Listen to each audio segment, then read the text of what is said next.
Very good evening to all of you.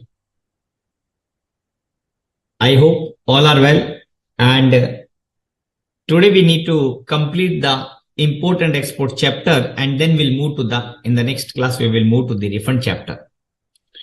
Now, in the last class, we have completed will it be export of services, will it be import of services, etc. Now we are moving to the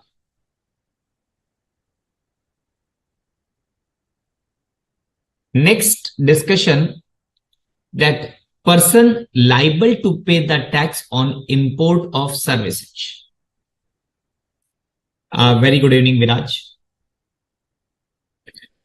In case of importation of service, the recipient who is located in India is the person who has to pay the tax under RCM as IGST. Very good evening, Muhammad Abdul, Prerna, Kirti, everyone. In case of importation of service, the recipient of imported service who is located in India is the person who has to pay the IGST under RCM. Now the point is, why they are saying other than non-taxable online recipient of OIDAR? The reason is, in the last class we have discussed, if the OIDAR company located out of India providing the service to the NTOR, unregistered person in India, then who will pay the tax? Liability to pay the tax is shifted to the OIDAR company. They have to take registration in India under simplified scheme and pay the GST as forward charge. Correct, na? We have discussed this point in the last class. Therefore, we can say in case of the recipient is NTOR, provider is OIDAR, online services, then RCM would not be applicable. What would be applicable? The applicability would be other than NTOR of OIDAR service. So therefore, it is written other than non-taxable online recipient of OIDAR is the person who has to pay the IGST on the services under reverse charge. यहां तक तो बात clear है? Till there no confusion. Now, in case of the services supplied by the person located outside India by way of the transportation of goods by vessel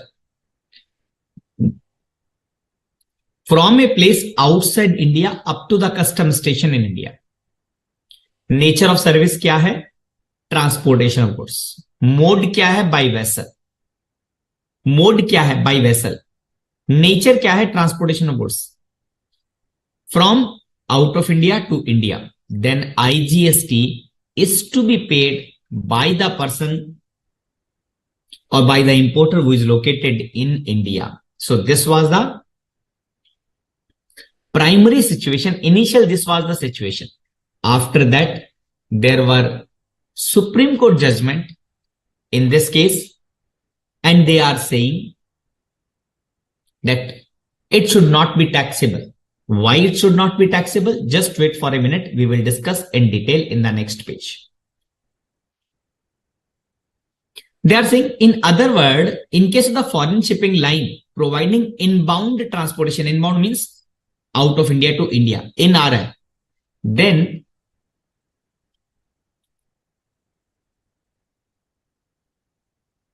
IGST to be paid by the importer. Correct? However, Supreme Court in case of the Mohit Minerals Private Limited held that since the Indian importer is liable to pay the IGST on the composite supply, how it can be the composite supply? Assume that I am importer of goods. I am importing the goods under CIF value, CIF contract. So let's say you are located out of India. I am located in India. You are selling the goods to me. I become importer. If I become importer and the contract is on CIF basis. What is the meaning of the CIF? Means the value that you are charging to me will include cost, will include insurance, will include freight. So basically, two or more taxable supplies are clubbed. Two or more taxable supplies are clubbed and being sold as a natural bundle. What it has become? It has become composite supply. And what is the taxability in case of the composite supply? The tax which is applicable to the principal apply on the entire value of the supply. So because my principal supply in this case, basically the goods which I'm importing.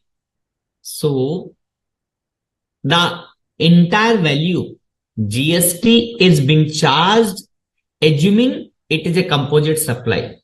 Then they are saying comprising the goods and supply the service of transportation, etc. in a CIF contract.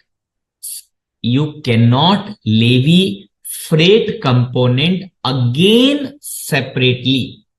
Try to understand. In the CIF contract, there are two or more taxable supplies which are clubbed. And now I am paying the GST on the entire value.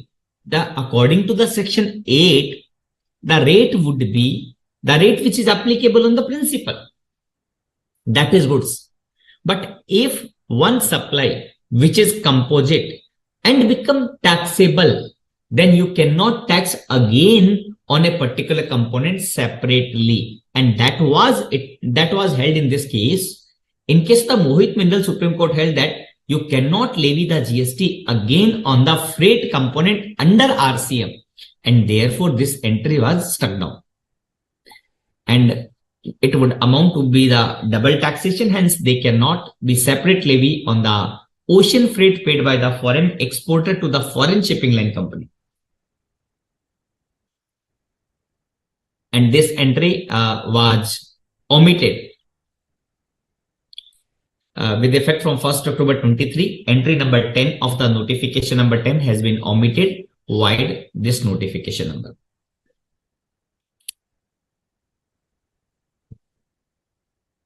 Quick confusion? Any confusion with respect to this judgment or with respect to removal, omission of this entry?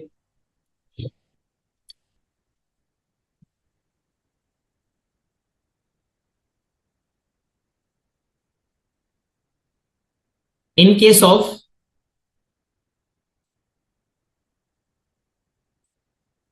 importation of OIDAR services by a non-taxable online recipient, supplier is liable to pay the IGST under forward charge basis. Notified services, so like transportation of passenger, hotel, small carpenting, plumbing, restaurant, etc., which are covered in the 9 subsection 5 or 5 subsection 5, deemed supplier ka concept. If the importation of the notified services through ECU, then who is liable to pay the GST? ECU has to pay the tax. And if ECU is located out of India, then they have to appoint one person. The representative would pay the tax. All the provision we have discussed in 5 subsection 5 of IGST Act. Okay. Now, exemption related to the import of services. So, exemption from IGST in context of the cross-border transaction relating to the services are discussed in the chapter 4. Okay. Importation of OIDAR services. So, in case of the online database access retrieval services provided through, now see the definition. See, online information database access retrieval services is a category of service provided through the medium of internet and received by the recipient online. Try to think in terms of YouTube ka subscription or Netflix subscription or you have taken the services of Zoom, you have taken the services of, let's say, Google, Facebook. So they are providing through internet and it is being received online. Such services cannot be rendered in the absence of IT. क्या ये possible information technology के absence में service को देना? Answer is no. It is not possible.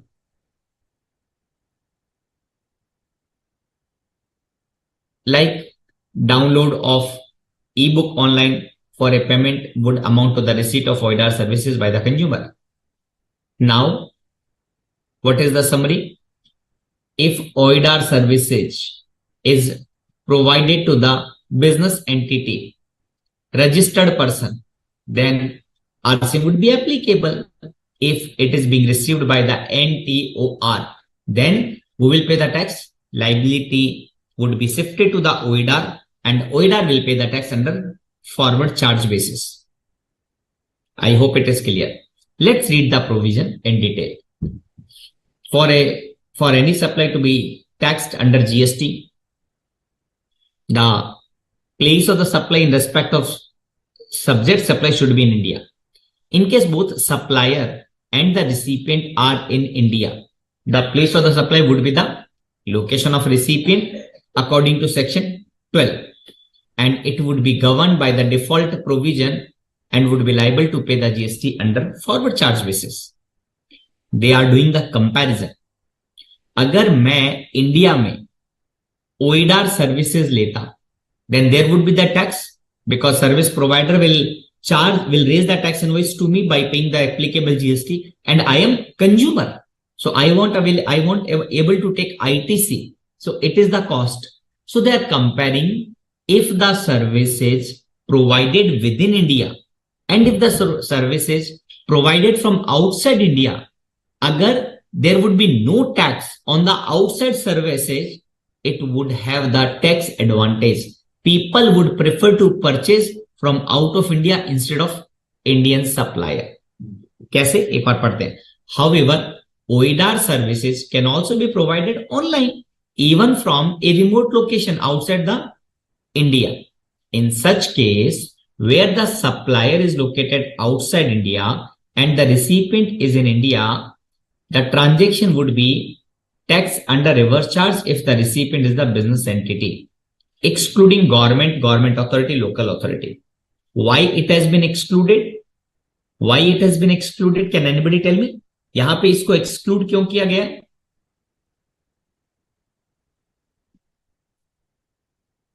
Can anybody tell me why it is being excluded? This government authority, local authority.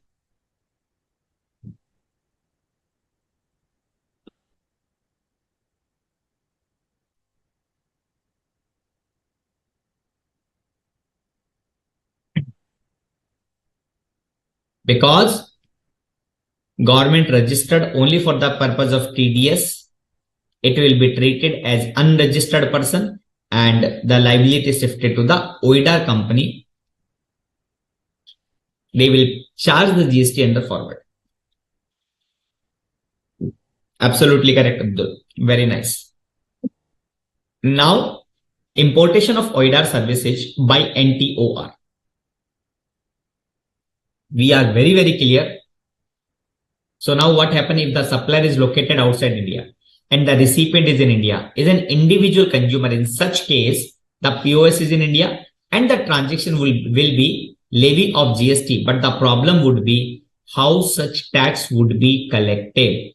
It would be impractical to ask the individual in India to register and undertake the necessary compliances under GST for a one-off purchase on the internet. तो मतलब suppose करो कि मैंने YouTube का subscription लिया, किसी और ने भी लिया, तो how it is possible? So can the government say to the recipient, unregistered person, कि आप एक बार registration लीजिए under GST and pay the tax under RCM? It is not possible, right? So then they are also comparing, agar ye similar service is provided by Indian service provider, then it would be taxable. So if we will not levy the tax on the overseas transaction and we will levy the tax in the Indian transaction, the Indian transaction become more costly people would prefer to purchase from online, from outside India. Therefore, overseas supplier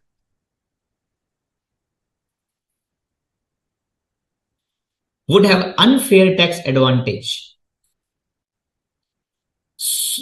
Advantage should the service provided by them be left out of the tax net. For such cases, the IGST Act provides that on supply of the OIDAR services by a person from outside India to unregistered person in India, the supplier has to pay the GST under forward charge basis.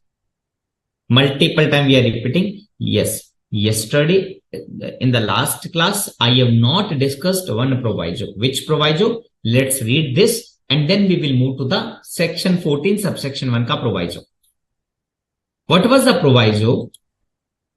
The proviso says that if the OIDAR services is being rendered through intermediary and that intermediary is also located outside India. Let's say Mr. John is from USA and Arun has imported certain services, OIDAR nature, but that services is being rendered or is being provided through one intermediary. And he or she is also located outside India, let's say USA or UK. If intermediary located outside India arrange or facilitate the supply of such service to NTOR in India, अगर ये service इसके माध्यम से by this person is being routed and then is being rendered in India to NTOR,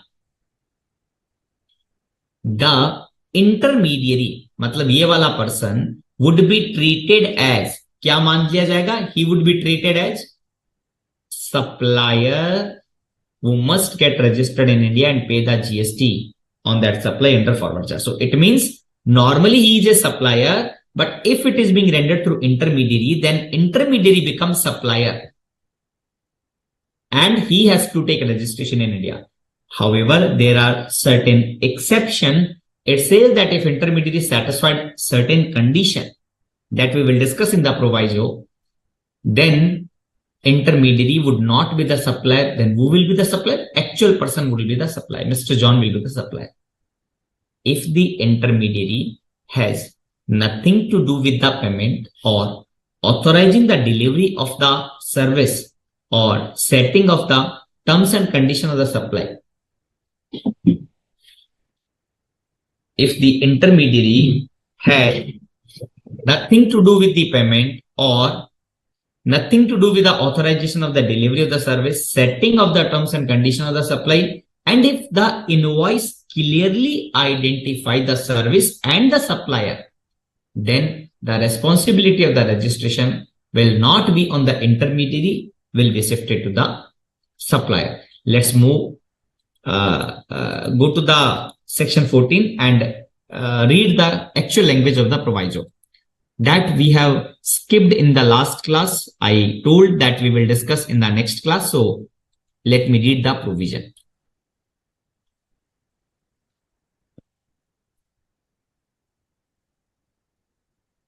This provided that in case of the supply of OIDAR services by any person located in non-taxable territory, ठीक है, Mr. John located in USA, received by the non-taxable online recipient, received by non-taxable online recipient, an intermediary located in the non-taxable territory, that through an intermediary. And what is the intermediary does? The arrange or facilitate the supply of such services, then in that case, he shall be deemed to be the recipient of the services from whom?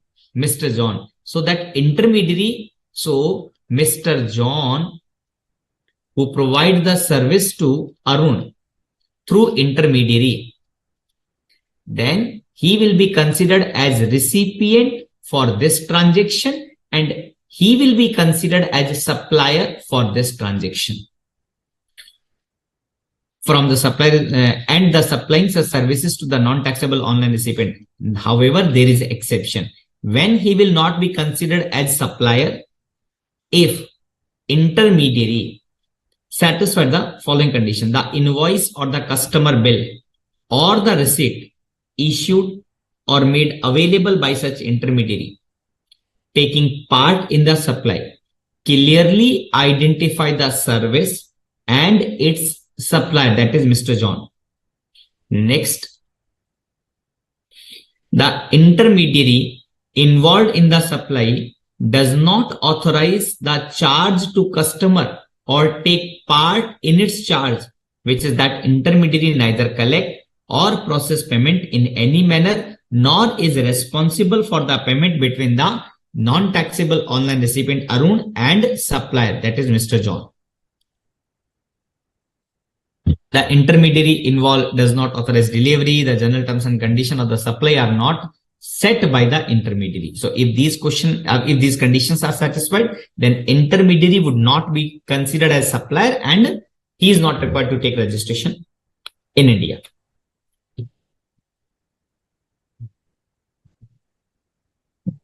Any question? I hope it is clear. एक बार confirm करना, एक बार confirm करिएगा please.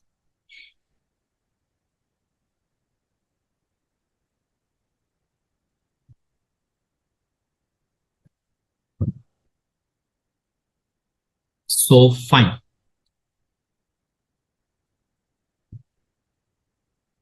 Now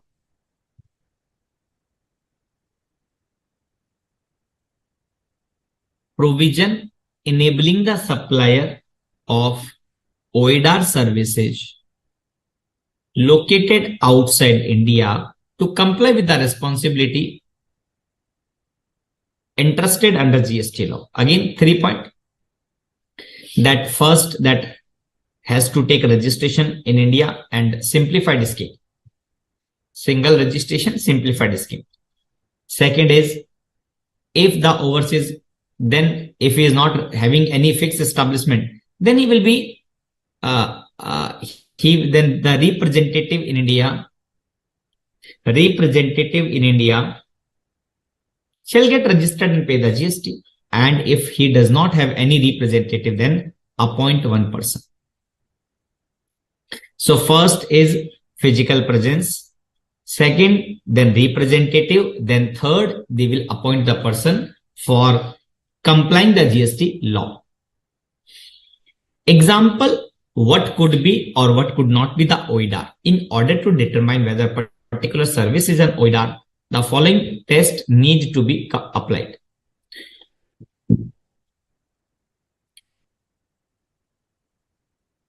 Service whose delivery mediated by information technology over the internet or electronic network. Services are impossible to ensure in the absence of the information technology. So it means services are provided using internet and it is not possible without internet. Then that service is called as OIDAR.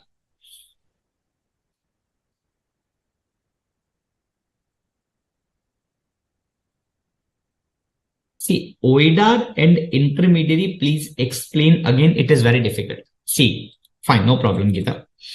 The point is, OIDAR service are being provided to Mr. A in India, then who will pay the tax? Assuming he is not registered, NTOR hai, so he will pay the tax, OIDAR. He has to take the registration. Then second example, OIDAR services provided through intermediary. Intermediary means one person is an agent. Let's say in between, there's a Mr. R located in UK. He is the intermediary. So this service is being rendered through this intermediary.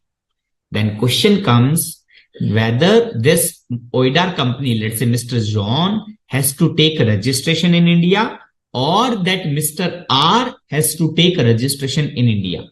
Because recipient is Mr. A, who is NTOR, non-taxable online recipient, then the provisions say that who has to take the registration, because either R has to take registration or OIDAR has to take registration.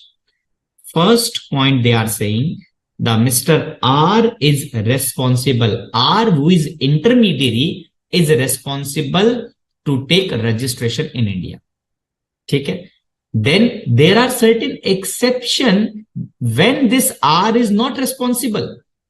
Who will be responsible then? Actual OIDAR service provider, Mr. John, will be the responsible. For which purpose? For taking the registration in India to pay the GST. For which transaction? Services rendered to Mr. A.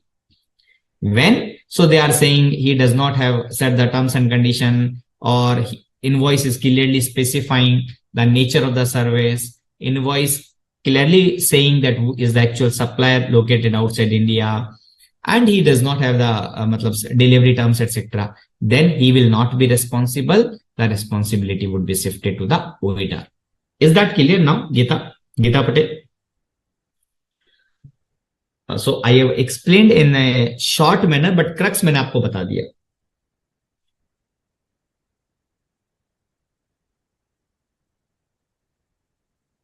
Good evening नम्रता. गीता एक बार confirm करो so that I can move to the next.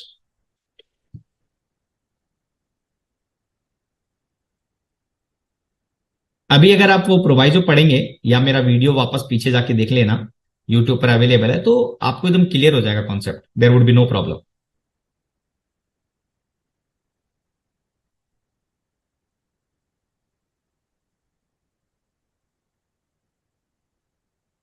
Now it says that a service qualify as OIDAR if above two conditions have been satisfied. The inclusion part is only indicative and not exhaustive.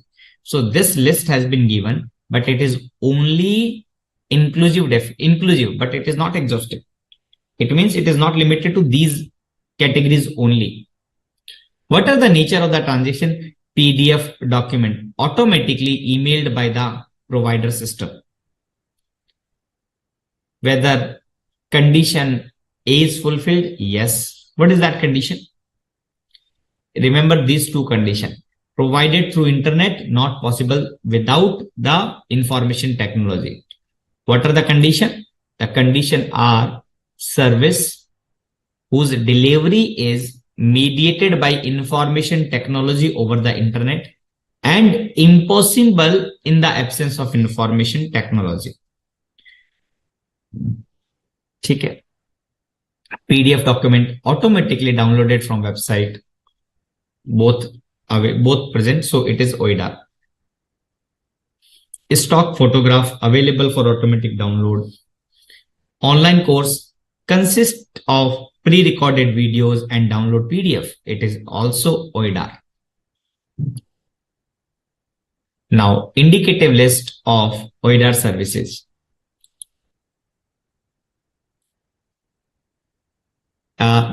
Website supply, website hosting, distance maintenance of the program and equipment, website hosting and web page hosting, automated online and distance maintenance of the programs, remote system administration, online data warehousing where specific data is stored and retrieved electronically, online supply of the on-demand space, disk space. Supply of the software, access or downloading software, including procurement, accountancy program, antivirus software plus updates. Software to block banner advertisement, otherwise known as banner blocker. Download driver such as software that interface computer with peripheral equipment such as printer. Online automated installation of the filter on website. Automated installation of the firewall, image, text, information, and making available database, accessing or downloading desktop themes, accessing or downloading photographic or pictorial image or screen saver. the digital content of the books, and subscription to the online newspaper and journal, weblog and website, online news, traffic information, weather reports, online information generated automatically by software,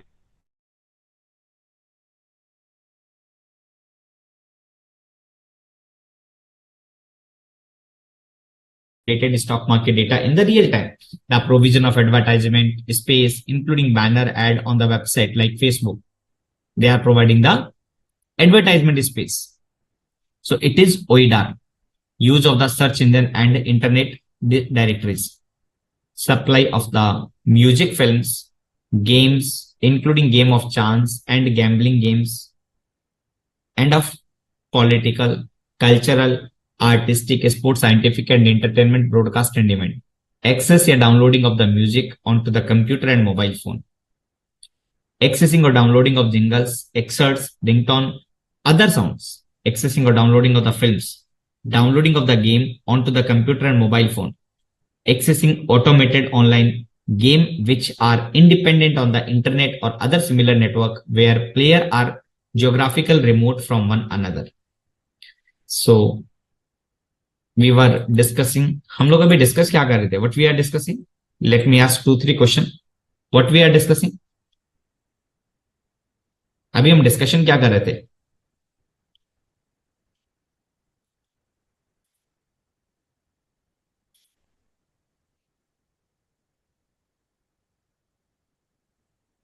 अभी हम क्या discussion कर रहे थे? Please confirm. Question number 2, can OIDAR services, can OIDAR service provider be in India? क्या ऐसा हो सकता है कि OIDAR देने वाली कंपनी इंडिया में हो? Point number 1, we have discussed multiple example. What are that example?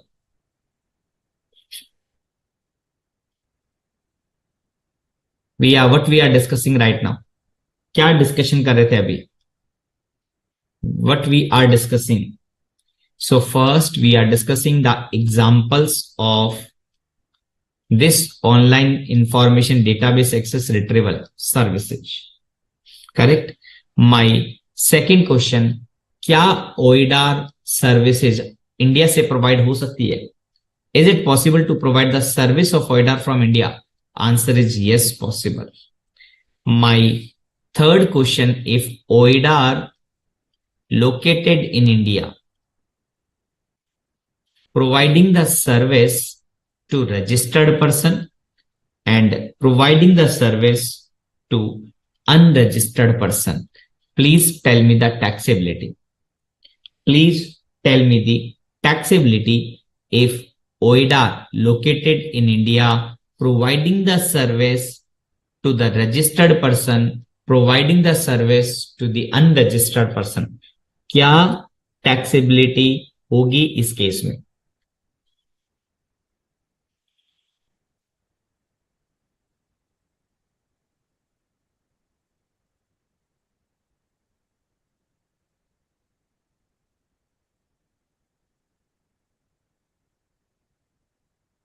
Who will pay the tax if the OIDAR company located in India provide the service to the registered person? OIDAR company located in India provide the service to unregistered person. Let's say it is question number 3 and let's say it is question number 4.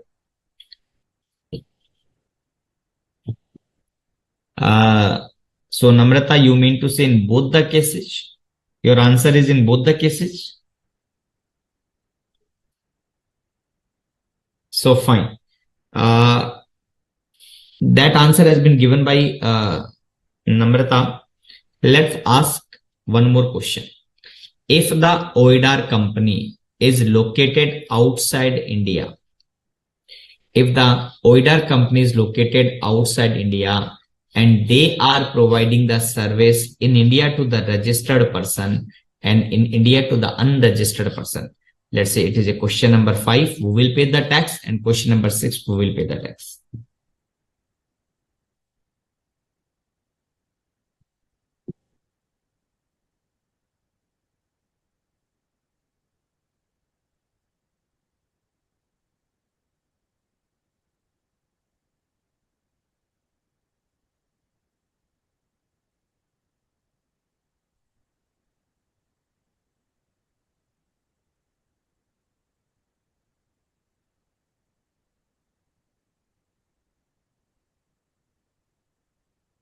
In case OIDAR is located outside India, provide the service in India to the registered person who will pay the tax.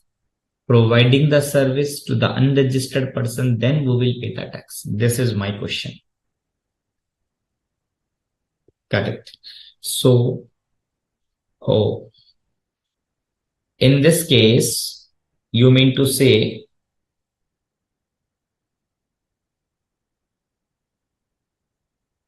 in this case, it will be covered under reverse charge. Correct. And in this case, the liability will be shifted to the OIDAR. OIDAR has to take registration and pay the tax under forward charge basis.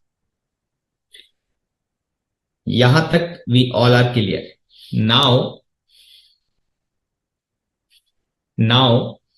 if OIDAR is located outside India,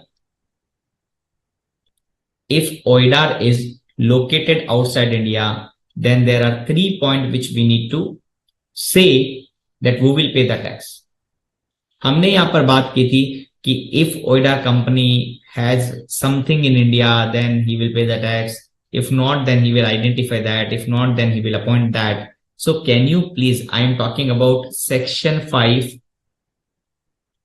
subsection 5 of IGST Act.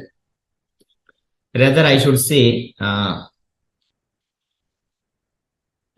this part is section 5, subsection 5 of IGST Act, service provided through ECO, and that is notified or specified services like transportation services, like hotel accommodation, small carpenting, plumbing. ठीक है ना? So there are the 4 category of the services which we have discussed, Zomato, Swiggy, and suppose this OIDAR is located outside India, then taxability कैसे decide होगी, please confirm.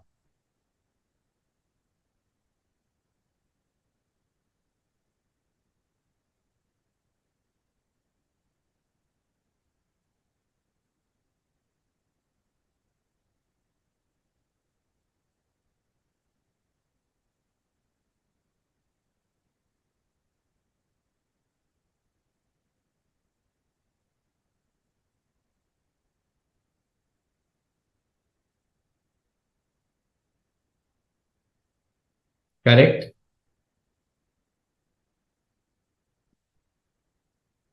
If they does not have the physical presence in India, first point, they have to check if they have the physical presence in India, then they have to take registration. If they do not have the physical presence in India, then the person who is representative, has to take the registration and pay the tax. If that representative is also not there, then it means ECO does not have the physical presence and does not have the representative. ना तो उसका physical presence है, ना ही उसका कोई representative. Then क्या करना पड़ेगा? They have to appoint one person. क्या purpose के लिए appointment होगा? For the purpose of paying the tax on this notified services. बाकी हम detail में हम already discuss कर चुके हैं. ठीक है? Let's go back to the study material and registration and ITC in case of the import of goods and import of service.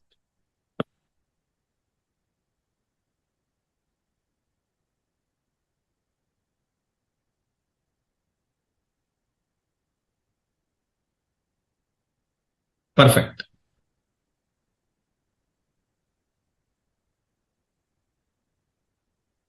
Perfect.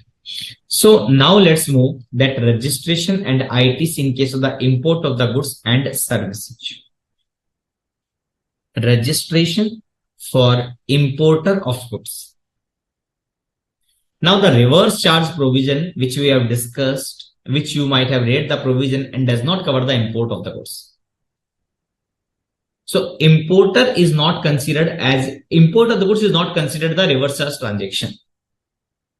Even though in case of the import of the goods, the importer is liable to pay the GST at the time of custom clearance. Fully agree. Here also the recipient is paying the tax, but we will never say that the transaction of import of the goods.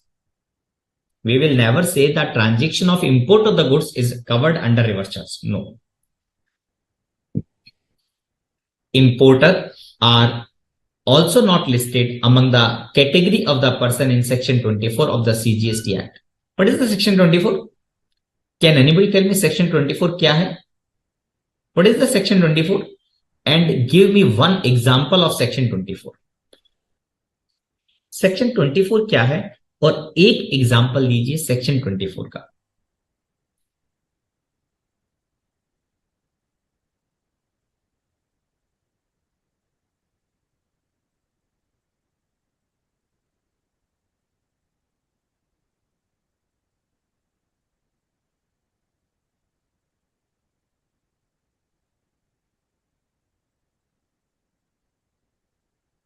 Answer is section 24 is talking about the mandatory registration. They are specifying 12 transactions in which one has to take mandatory registration. Anybody can give me one example only? एक example चाहिए मुझे सिर्फ section 24 mandatory registration का. I need only one example.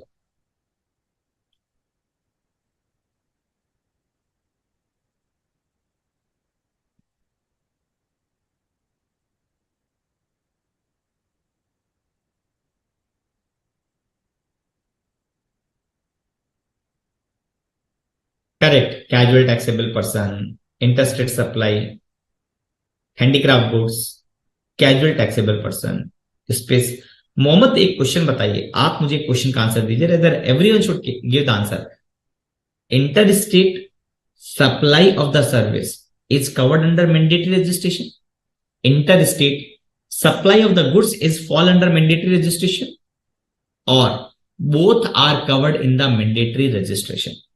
मेरा question है कि अगर आप इंटरस्टेट सप्लाई ऑफ सर्विस करते हैं तो क्या आपको मैंडेटरी रजिस्ट्रेशन लेना पड़ेगा ₹1 के ट्रांजैक्शन पे भी, या अगर आप interstate taxable supply of the goods करते हैं तब आपको मैंडेटरी रजिस्ट्रेशन लेना है एज पर सेक्शन 24, या दोनों केस में, मतलब अगर आप इंटरस्टेट सप्लाई कर रहे हैं चाहे गुड्स हो या सर्विस हो, आपको लेना पड़ेगा registration. In which case you are covered by section 24 and liable to take mandatory registration. In which case?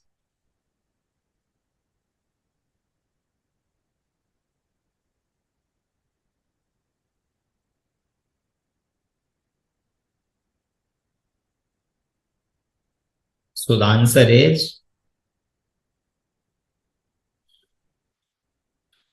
is the interstate supply of the goods is covered under mandatory. However, for services, there is some relaxation. Till threshold limit, not required to take registration. Once your turnover cross the threshold limit, then only you need to take registration for services. Whether you provide within a state, from one state to the another state, from India to outside India, irrespective of any fact, no problem. You are required to take registration. If you are engaged in the service provider, then threshold limit would always applicable. Now let's move. And registration in case of the exempted goods. Now, if you recall section 23, section 23 says that if you are engaged in the supply of the services or goods which are not leviable to tax or which are completely exempted, then irrespective of the turnover, you are not required to take registration. 23 का पहला वाला subsection क्या कहता है कि अगर आप कोई ऐसी सप्लाई करते हैं which are not leviable to tax or are completely exempted, you are not leviable to tax or completely exempted, then not required to take registration irrespective of any threshold limit. और irrespective of any turnover, भले वो cross करे कोई फर्क नहीं पड़ता. In terms of section 23, the person engaged exclusively in the supply of the goods that is either not liable to tax or is wholly exempted from tax, not required to obtain the registration. In such case, the PAN, which is authorized as IC, Import Export Code by the DGFT,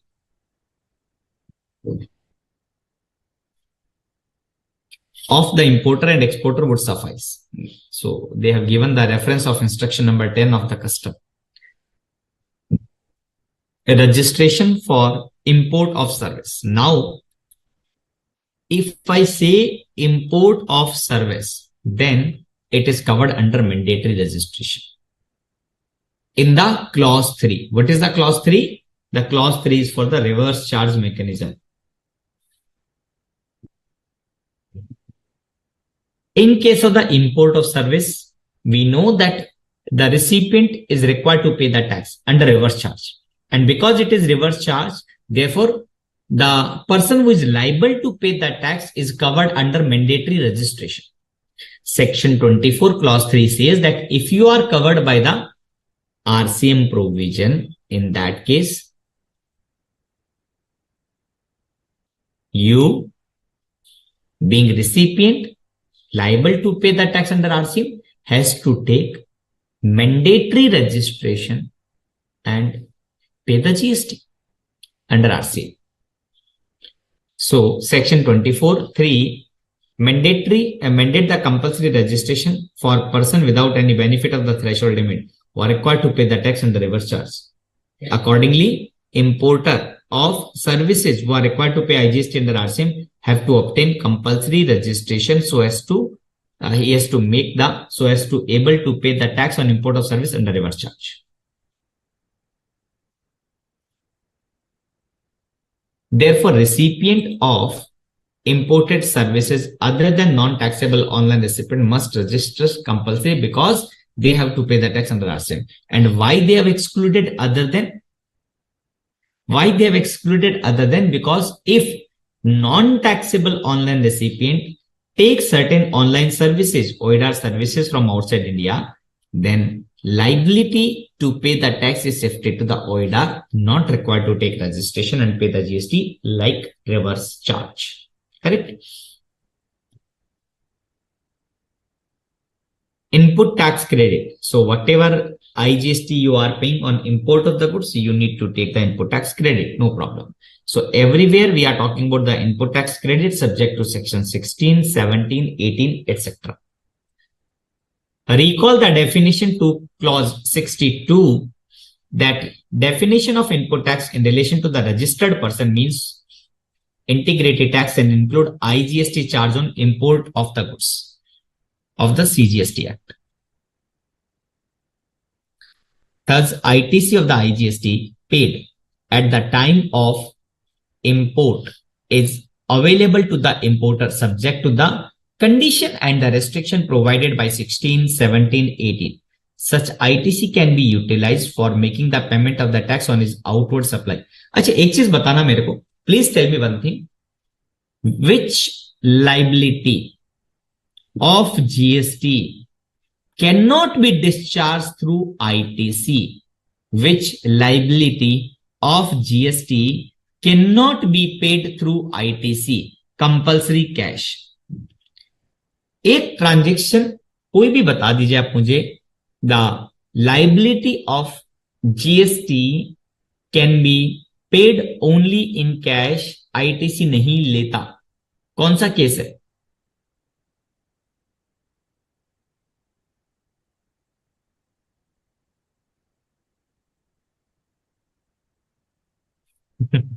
thank you Namrata, very very nice.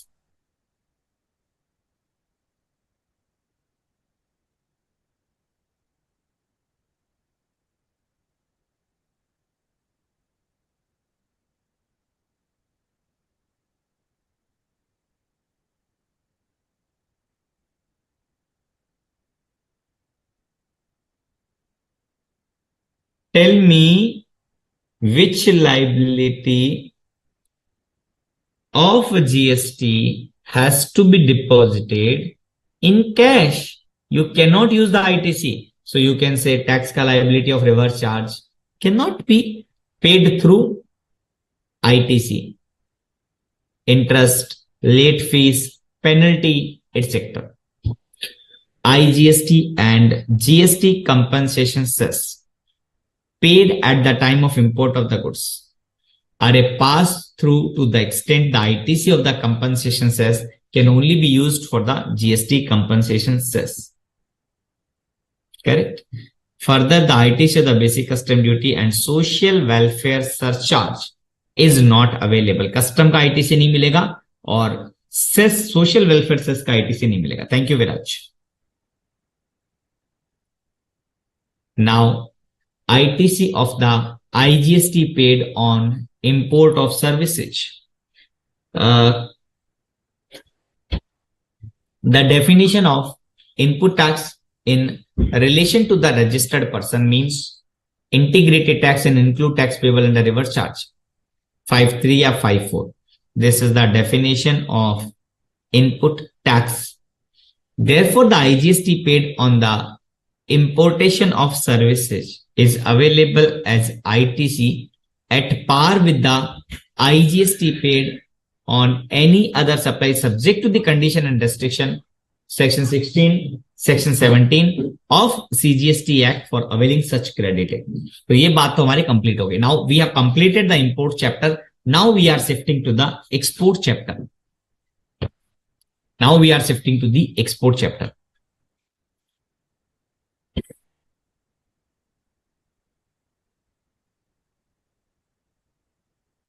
Please give the answer. Which in between I'm asking multiple different question whether non-taxable supply is an exempt supply. Give me the answer whether non-taxable supply is an exempt supply. Yes or no?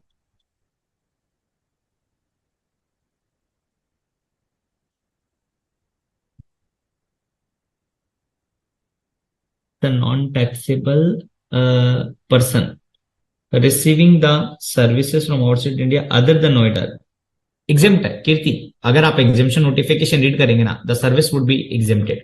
I'm assuming it is for personal purpose.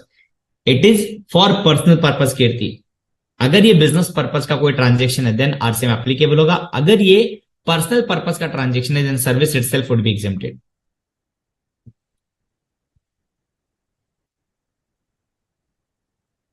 क्या? अरे बाप रे, non taxable supply क्या exempt supply है?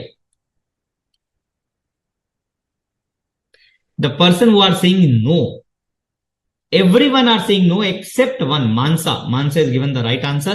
So please go and read the section 2 clause 47. आप एक बार 2 minute spend कीजिए, आप चैप्टर में जाइए, एग्जाम सप्लाई की डेफिनेशन देखिए और 2 सेक्शन 47 को रीड कीजिए. सेक्शन 2 क्लॉज 47 को रीड कीजिए और उसके बाद मुझे आप आंसर दीजिए. नम्रता, आपका आंसर मिल रहा है मुझे. नम्रता मिल रहा है. Yes. All the person who are saying no is incorrect. All the person who are saying no is incorrect. My question was whether non-taxable supply is an exempt supply. The answer would be yes. Why yes? एक बार आप section 2 clause 47 में 2 minute तक आपको time देता हूं. Kindly read the definition and then say sir हाँ ये include करता है.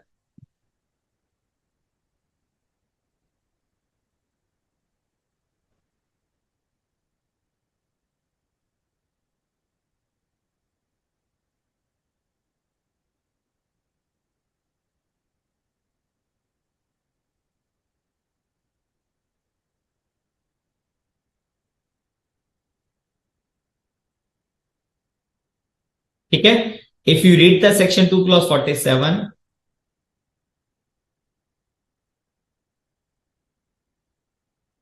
Kirti, if the person other than OIDAR then and service are being used for the personal purpose, जो सर्विसेज है वो अदर देन बिजनेस पर्पज है तो service exempt है.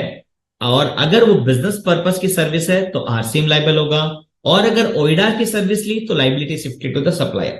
मैं एक बार वापस कीर्ति मैं आपको आपके क्वेश्चन को चार्ट पर एक्सप्लेन कर देता हूं, इंपॉर्टेंट है.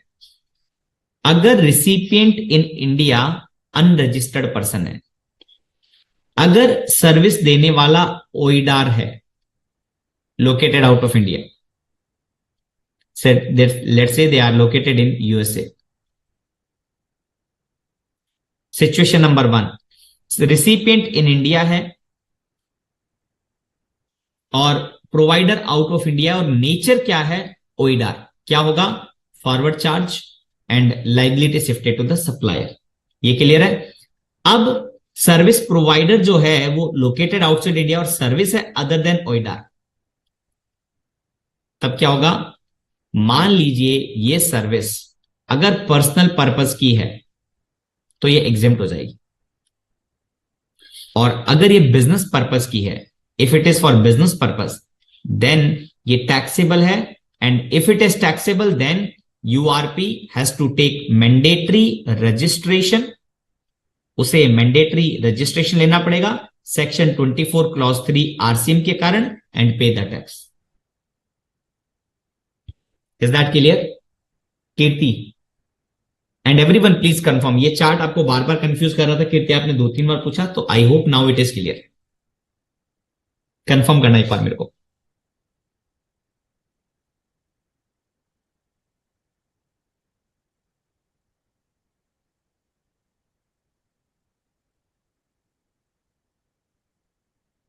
ठीक है,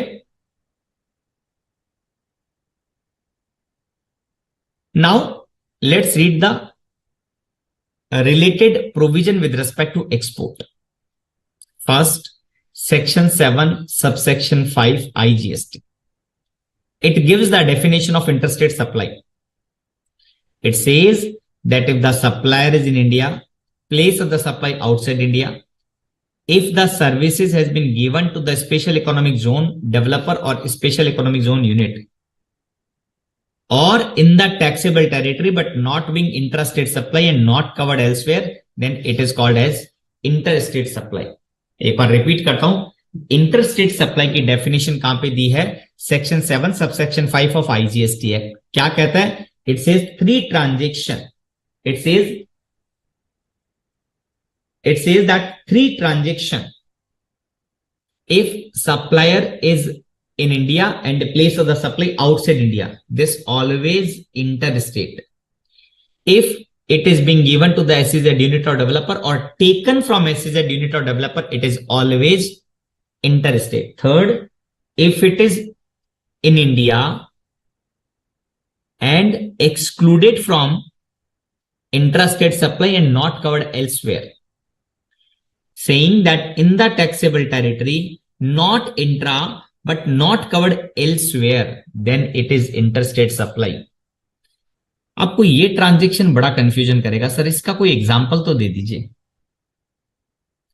गो to section 8 subsection 1, go to section 8 subsection 1 of IGST which define the intrastate supply. In the proviso, you will read that supply to the SEZ unit or developer within the same state is not intra. Then they are talking about import of the goods. The third point they are talking about foreign tourist, refer to section 15. अगर आप foreign tourist को, international tourist को आप supply करते हो तो ये transaction क्या है, इंट्रा नहीं है, तो क्या है, it's saying transaction is in India. Yes, मैं आपको क्या दे रहा हूं, I am giving the example for 7(5) clause C. Sometime this clause create the confusion कि सर इसका क्या एग्जांपल होगा। I am giving you the example, listen carefully. I am making the supply to the international tourist. Is it in the taxable territory? Answer is yes. Is it not intra? Yes. कहां पे लिखा है, proviso to section 8 subsection 1, ठीक है, and not covered elsewhere, ये कहीं पे भी कवर नहीं है। 8 का subsection 2, subsection 3, subsection 4 कहीं पे भी कवर नहीं है।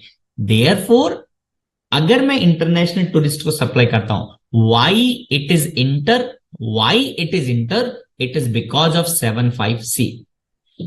ठीक है, एक चीज बताना मुझे, एक चीज बताना, क्या ए विल बी एक्सपोर्ट, क्या clause number A they are talking about export, clause number B तो क्लियरली बता दिया एसईजेड यूनिट का। तो मेरा क्वेश्चन आपसे है, क्या क्लॉज ए एक्सपोर्ट की बात कर रहा है? Whether clause A is talking about export?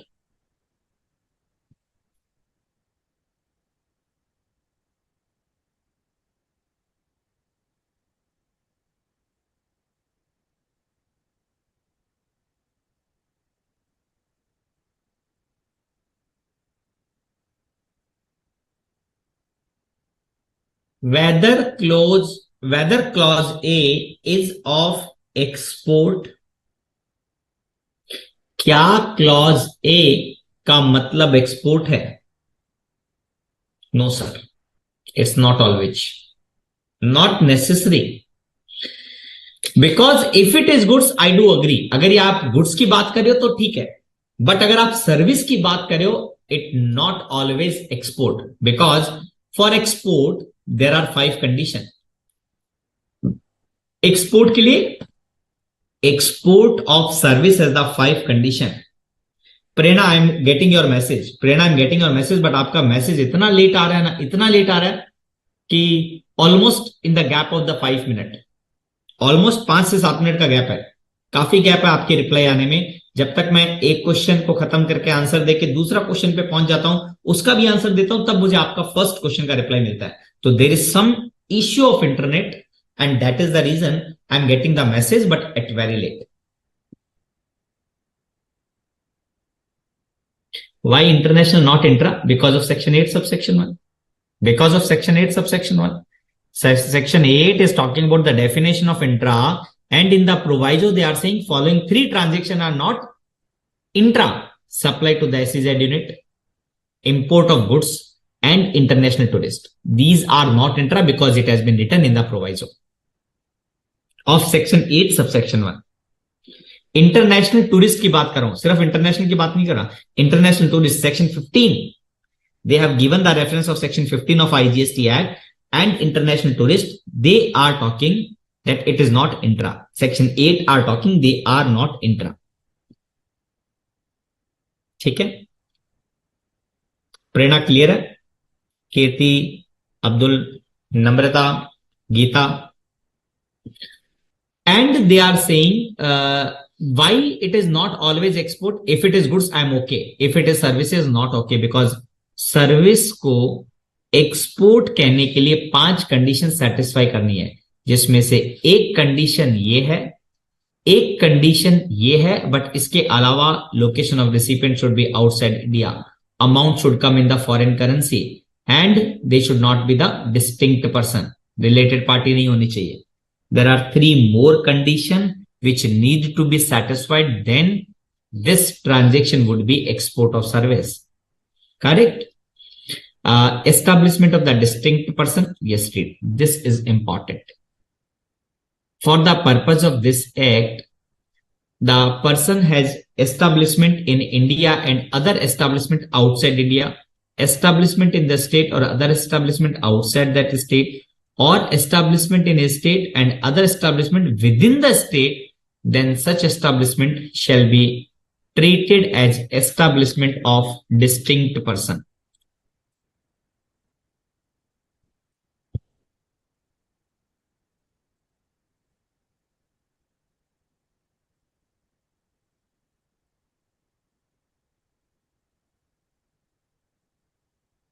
क्या मतलब हुआ इसका? इसका यूज अभी थोड़ी देर में आएगा।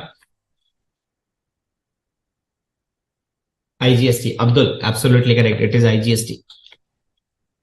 It is IGST. He has to show the export. He has to show the passport. Because section 15 talking about the refund to the international tourist provision. Section 15 is giving the refund at the airport to the international tourist for the goods which is taking out of India. And therefore it should be always IGST.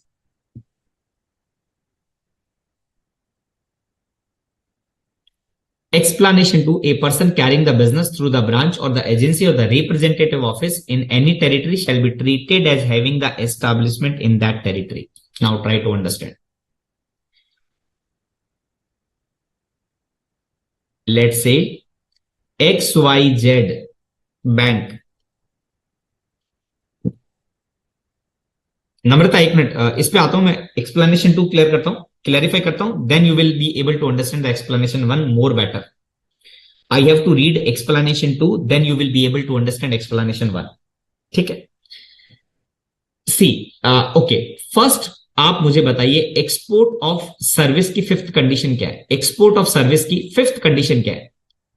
Export of service की fifth condition क्या है? Let's move to the export of service and what is the fifth condition.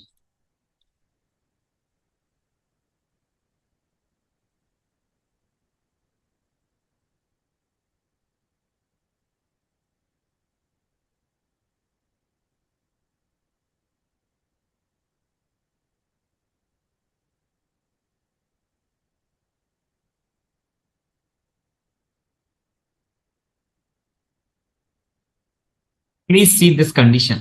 The transaction is between in the separate entity, that is not merely establishment of two distinct person. Not merely establishment of a distinct person. Not merely establishment of the distinct person. And in the definition itself, it is written that in accordance with section 8 का explanation. What is the section 8 का explanation? Section 8 का explanation says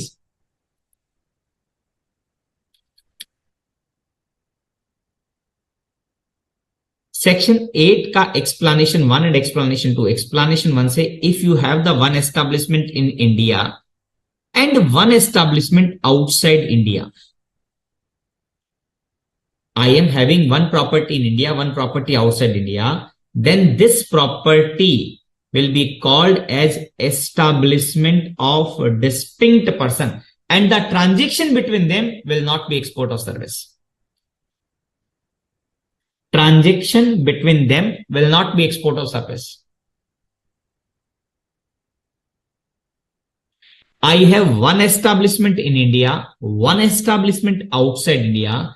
It will be treated as establishment of the distinct person, and अगर वो establishment of the distinct person है तो export of service की fifth condition satisfied नहीं हो रही है, and therefore it is not export. Is it clear? This point is clear. I will take some time to explain both explanation, but first tell me this example is clear. I have one establishment in India and I am also having one establishment outside India. If I am providing the service from India to outside India, it cannot be export of service because explanation 1 के कारण क्या है? This is the establishment of the distinct person. And fifth condition क्या कहती है? It should not be the mere establishment of the distinct person.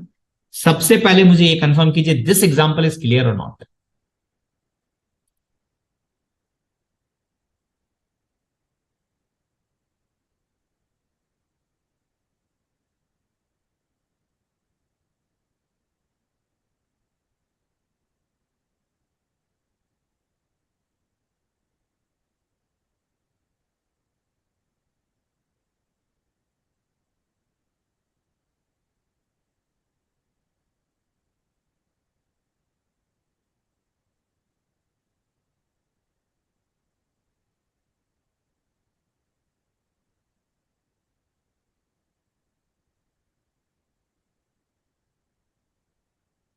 And now that example, one more interlinking.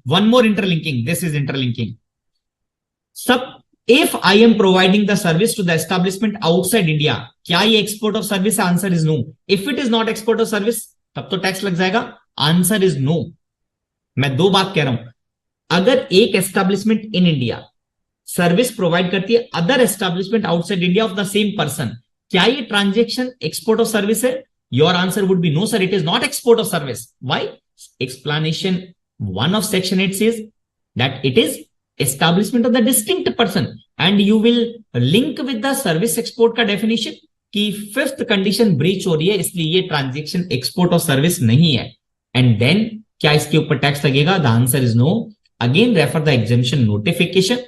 It says that service provided by Indian establishment to its foreign establishment, it is exempted from IGST. You can refer this chapter in more detail, but this is the complete set of one example.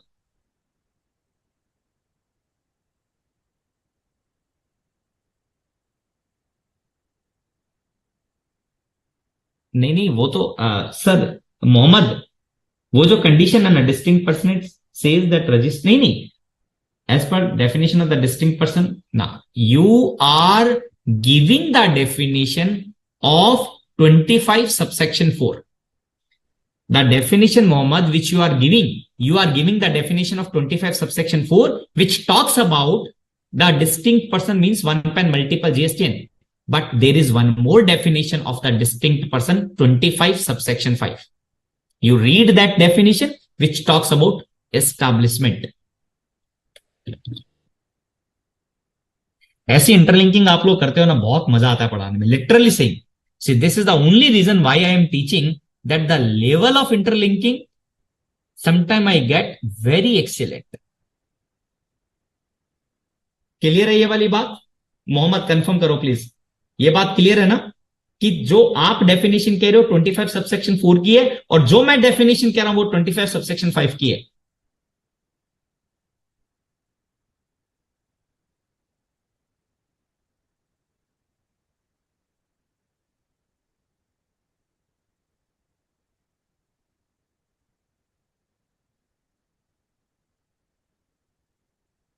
Now अब क्या question arise होता है? Question number 2. Question number 2, one bank located at USA. Thank you, Geeta madam. One bank located at USA is doing the business in India as a branch. Very important question. सब लोग ध्यान से सुनना. One bank in USA has opened one branch in India. When they have opened the branch in India, they might open in relation holding and subsidiary company. No, they have not opted that. They have opted to open the branch as a branch of the foreign company. So there would be some provision in the Companies Act. I'm not aware about so much of the Companies Act, but yes, one can open the entity as a branch of the foreign company. So now the bank USA has one branch in India. They provide the service to the USA. Will that service provided by the Indian branch to the USA branch, will it be export of service? Read explanation 2. A person carrying on the business. A person, which person? Indian branch. Carrying the business through the branch or agency or the representational office in any territory. ये जो person है, ये person किसी दूसरी territory में branch, representative office या agency के रूप में बिजनेस कर रहा है, then they shall be treated as establishment in that territory. इसका मतलब क्या हुआ? इस पर्टिकुलर पर्सन का इंडिया में एस्टैब्लिशमेंट है. If they are having the establishment in India, I can say the fifth condition for export of service disqualify हो जाएगी. The supplier and recipient should not be the mere establishment of the distinct person, and because explanation 2 says that if it is a branch, agency or the representational office, it shall be deemed that it has the establishment in India in that territory, and because they are treating the establishment, the fifth condition could not be satisfied, therefore it cannot be the export. Is it clear? Second example clear है along with explanation 2.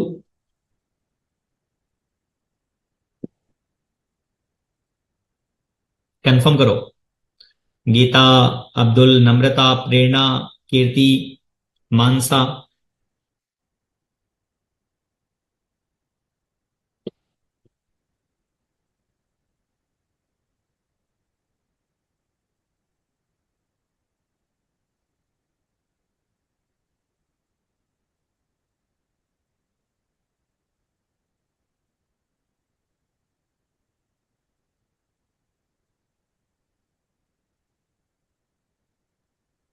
तो नम्रता clear है ना ये वाला point?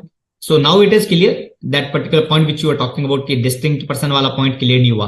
So I have explained with the help of two examples. Now the third example, if it is a holding and subsidiary company, if it is a holding and subsidiary company, तो उसके regard में एक Lende engineering का गुजरात का judgement था service tax regime का, and उसके बाद में they have issued the circular also in India. They have issued the circular CBS has issued the circular that if holding company and subsidiary company का relation है, then it will not be treated as establishment of distinct person. So they have clarified if the subsidiary company provide the service to the holding company for which they raise the invoice, it will be export of service. Doubt was whether the fifth condition is satisfied or not. कौन सी fifth condition? Supplier and recipient should not be the mere establishment of distinct person. ये doubt क्यों आया? Why this doubt has arose? Because holding and subsidiary normally they are treated as related party. So that is the doubt. So doubt has been clarified by the CPIC in the circular.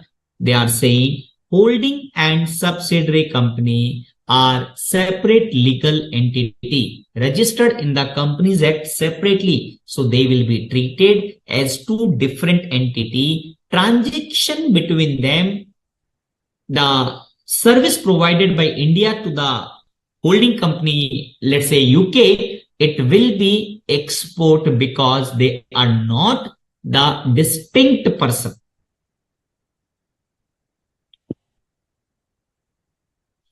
Definition में difference क्या है Gita difference ये है 25(4) India को cover करता है जिसका one pen multiple GSTN है. 25(5) सभी को कवर करता है. If you have the different establishment, then they are also called as distinct person.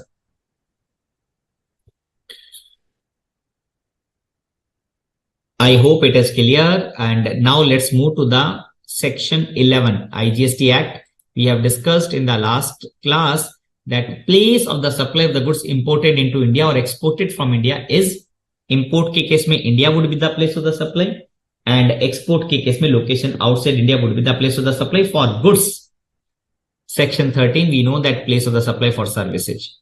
What is the zero rated supply? Zero rated supply means two supply. One is export and one is SEZ. Earlier, they are talking about SEZ only.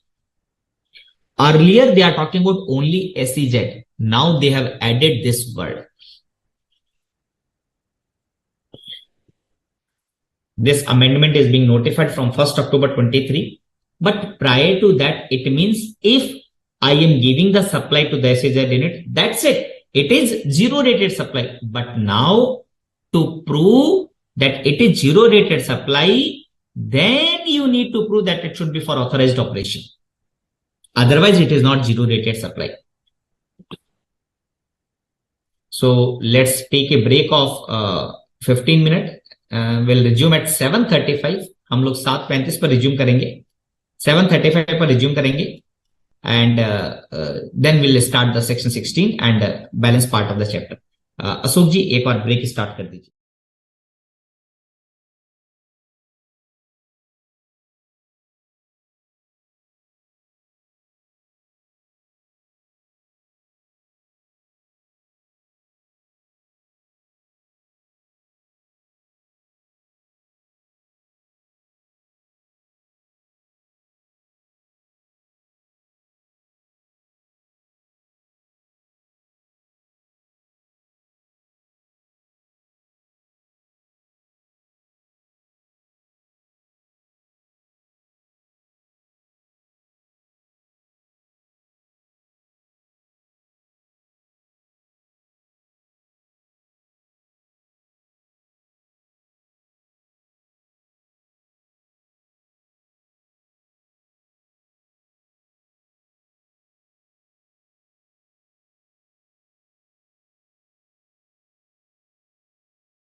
We were talking about section 16, but before that, one interesting question has been asked by Kirti. ठीक है, ये question मैं सभी से पूछ रहा हूं. अगर one establishment in India, one establishment outside India,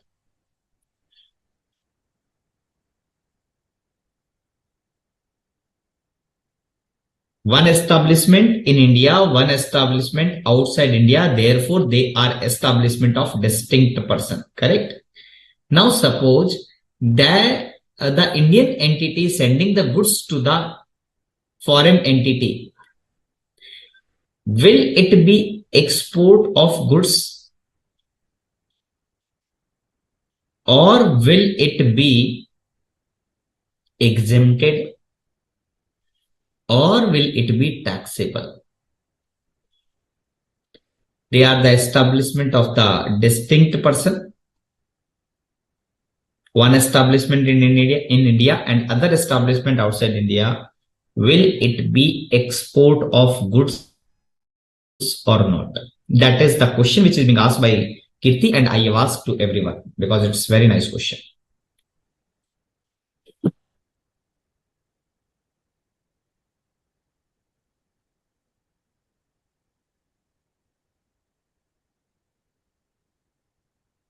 The answer is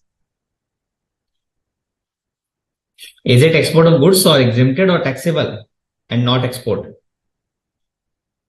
The answer is yes, it is export of goods. Why so? See, always remember that for export of the goods, there is only one condition. For export of the goods, there is only single condition. What is that? Physical movement from India to out of India. Sir, wo to ho raha hai. That's it. It is export of the goods. See, it is not material amount is coming in Indian rupees or foreign currency. It is not material that whether they are related party or not related party. It is not material that customer is located in India, outside India. Immaterial. What is the important? Export of the goods is only having one condition, that physical movement should be from India to out of India. If it is the case, it is always export. Now, the condition which we have discussed is in the export of service.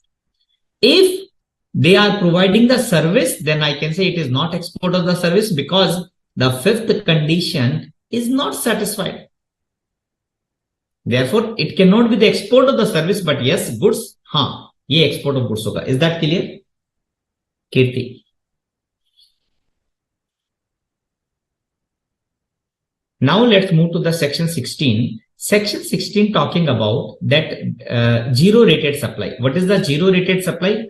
Zero rated supply means export, it can be goods or services, or supply to the SEZ unit or developer, and underline this word for authorized operation. It is very, very important because it is newly inserted. It means if you are making the supply to the SEZ unit, is it zero rated? Not necessary. You have to check whether it is for authorized operation or not. If it is for authorized operation, then only it is zero rated supply. 16 subsection 2 of IGST Act, we have discussed.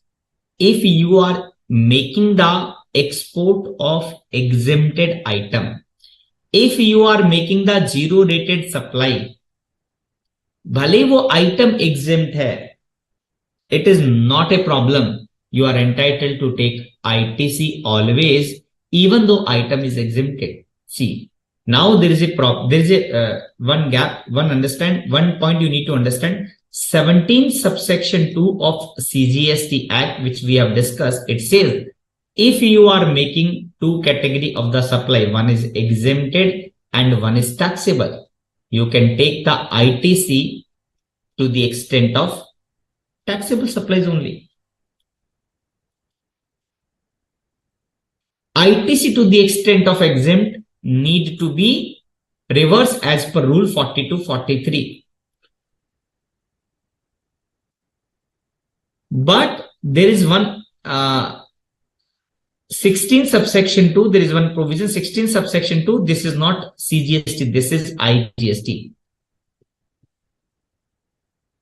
If you are exporting exempted item,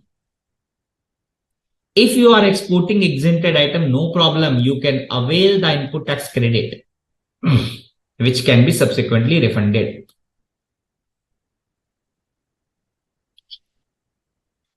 See, normally अगर 17(2) की बात करूं, I am not entitled to take the ITC if my outward supply is exempted. But अगर उस exempted item को आपने India के बाहर भेज दिया, अगर export कर दिया, then you are entitled to take ITC because of 16 subsection 2 of IGST. Absolutely correct, Geeta. Now 16 subsection 3 of IGST says that person C try to build the concept. क्या benefit है zero rated supply का? What is the benefit of zero rated supply? See, we have understood that two type of the supply are zero rated. Two type of the supply are zero rated. One is export and one is supply to the SEZ unit for authorized operation. What is the benefit? So majorly, I can say the two biggest advantage. First, you can do the export. One second. If your supply is zero rated, then point number one, you can do the supply by any one method. First benefit, you have two methods to make the outward supply. You have two methods to make the outward supply of zero rated. What are the two methods? One is export or SEZ on payment of IGST. Okay? And without payment of IGST. If you are not making the payment of IGST at the time of zero rated supply, then Rule 96 capital A says that furnish letter of undertaking, LUT. No problem. If you are exporting on payment of IGST, कोई problem ही नहीं है. Then second advantage, you can take the refund, which we will discuss in the next class in detail. अभी सिर्फ brief बता रहा हूं refund के regard में. You might have the multiple question with respect to refund, which we will discuss in the next class. In case of the refund, if you are opting this method on payment of IGST, whatever the tax is paid by you, entire tax paid will be refunded. And if you are opting this route, they will give the refund of accumulated ITC. See, here we will have to discuss section 54 plus rule 89 that we will discuss in next class. Here you need to discuss rule 96. Okay, that we will discuss in next class. But the 2 point you need to remember, zero rated supply, you have the two method. On payment of IGST, without payment of IGST. This route is little bit restricted. It means government has recently notified that like pan masala, tobacco, etc. It cannot be exported on IGST.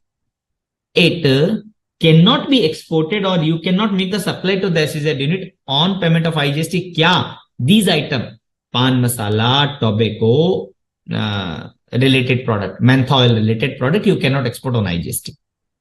Now let's read the provision 16.3 and 16.4. 16.3 says a registered person making the zero rated supply shall be eligible to claim the refund of unutilized ITC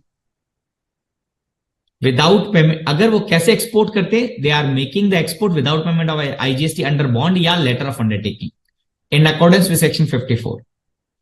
Proviso says that registered person making zero rated supply If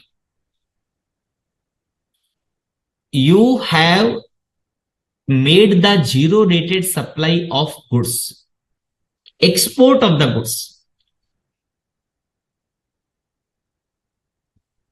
then if you have exported the goods, then there is no problem. You can take the refund. But amount should be received in the foreign currency, whatever the time limit is permitted in the FEMA. If you not received the if you not receive the amount realization, sale proceed in the foreign currency in the time limit under the FEMA, अगर आपने refund ले लिया, if you have taken the refund, you need to give back the refund to the government. Very important point we are discussing. If I talk about whether realization is in the foreign currency is the condition for export of the goods, immediate answer would be no. Realization is not the condition for treating the transaction as export of goods.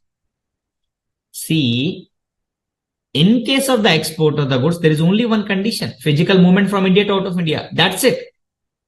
So they are not making compulsion that it should be in the foreign currency to treat your transaction as export. नहीं, तो कहां पर ही restriction कर रहे हैं? Now they are restricting in the refund. If you have exported, no problem. But if you have taken the refund, then amount, if not come in the foreign currency, pay back the same to the government along with interest. And whenever you receive the foreign currency, 2 year, 3 year, 5 year, 10 year, you can apply the refund of taxes paid.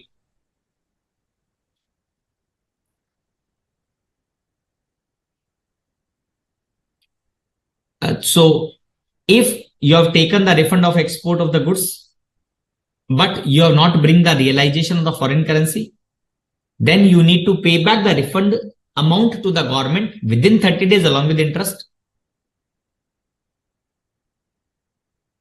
And Rule 96B says that you can make the application again once the realization is being received in the foreign currency. 16 subsection 4 says government can notify for what purpose? By specifying the class of the person, class of the goods, class of the services. They will notify 3 things: class of the goods, class of the services, and class of the person. क्या चीज के लिए? To make the zero rated supply on payment of IGST. So now they are saying, as of now, only one notification has been issued wherein they are saying only pan masala, tobacco, etc. cannot be exported on IGST. Rest all can be exported on IGST. Rest all can be exported under IGST category. All can be made to the supply to the SEZ unit under IGST. सिर्फ एक notification issue किया and in which they are saying pan masala, tobacco, etcetera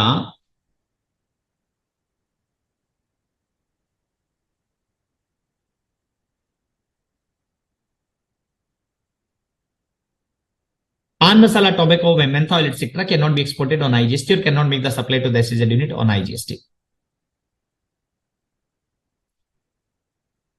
So interest would section 50, which is always 18%. Okay.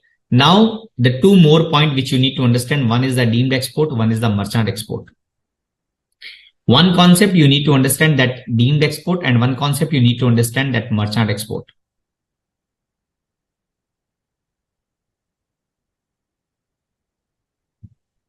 You can read this difference between exempted supply and zero rated supply. Main point that if your outward supply is exempted, you cannot take the ITC. But if you are making the zero rated supply, so ITC is available, no problem. Export of the goods, taxability of the goods card definition. Yes, that circular we need to read in. So what I was talking about, that what is the deemed export and what is the merchant export.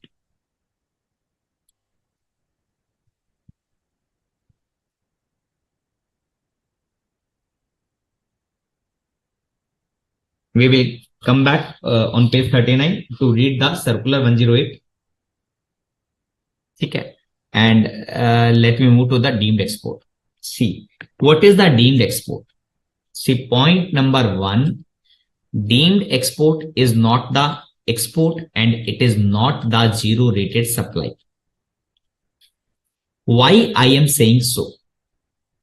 Because we know the zero rated supplies have the two options, on IGST and second is without IGST. You have the two options for making the zero rated supplies. But if the deemed export is not the zero rated supply, then deemed export के लिए ये दो option available नहीं है. It has only one option, that on IGST. But subsequently they are saying you are eligible to take the refund. So in case of the deemed export, the LUT route is not available. They have only one route to make the supply. What is that route? On payment of GST. And whatever the GST they will pay, and they are entitled to take the refund. Clear? Deemed export is with related to goods only, not for services. It should be manufactured in India. It does not leave India and payment is immaterial. It can become in INR or currency, foreign currency, no problem. What are the conditions for deemed export? We have discussed the condition that it should be goods that should be manufactured in India. It should be under the notified category. What are the goods which has been notified? Only 4 categories of the goods has been notified as deemed export. They should not leave India and amount का कोई condition नहीं है. It can come in INR, received either in INR or foreign currency, no problem. But the notification says that these 4 transactions are deemed export. What are the 4 transactions? If you supply the goods against advance authorization, if you supply the capital goods against EPCG license, what is the EPCG? Export Promotion Capital Goods. These are the license which has been given by the Director General of the Foreign Trade, DGFT. Then if you are supplying the goods to the export oriented unit, last condition, supply of the gold by bank or PSU is specified in the custom notification against advance authorization. These 4 supplies are deemed export. इन 4 के अलावा कोई भी supply deemed export नहीं है. क्या मैं deemed export को LUT के रूट के थ्रू कर सकता हूं? Can I make the deemed export? Can I do the deemed export without payment of IGST? Answer is no. Why no? Because deemed export are not zero rated supplies and route of LUT is available only to the zero rated supply. ये बात यहां तक clear है? यहां तक कोई confusion deemed export के regard में? Is there any confusion? Kindly ask और कंफर्म कि क्लियर है सर. प्लीज कंफर्म और ask the doubt with respect to deemed export और जो भी हमने डिस्कशन किया. Let's move to the merchant export.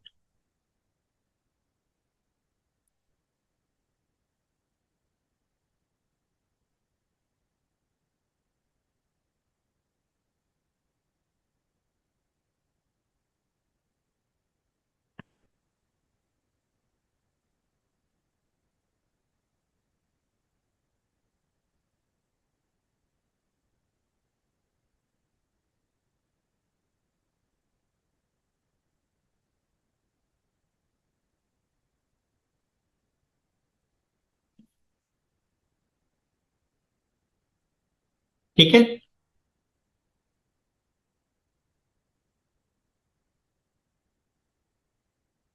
Deemed export means 4 transaction: supply of goods against advance authorization, supply of the capital goods against EPCG license, supply of the gold by bank or PSU, or supply to the export oriented unit.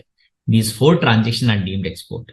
What are the condition? Else condition? Other condition are it should be manufactured in India, it should not leave India, amount no condition, it should be only goods, not services. अगर ये हो जाता है तो क्या, तो transaction will be called as deemed export. Then क्या benefit है, रिफंड का बेनिफिट है। If it is a deemed export you are entitled to take the refund. Clear है नंबर था। Now what is the merchant export, try to understand. Giving you one example, Mr. A from, let's say, Delhi. Mr. B is from Mumbai. And Mr. John from USA. A to B is one supply and B to Mr. John there is one supply. Please tell me, इसमें से कौन सा transaction export है, A to B और B to John? Which transaction is export? इनमें से कौन सा ट्रांजेक्शन एक्सपोर्ट है?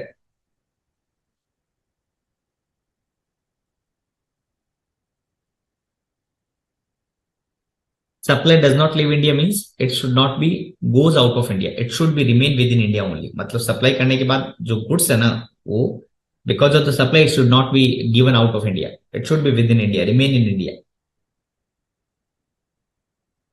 मूवमेंट इंडिया के बाहर नहीं होना चाहिए।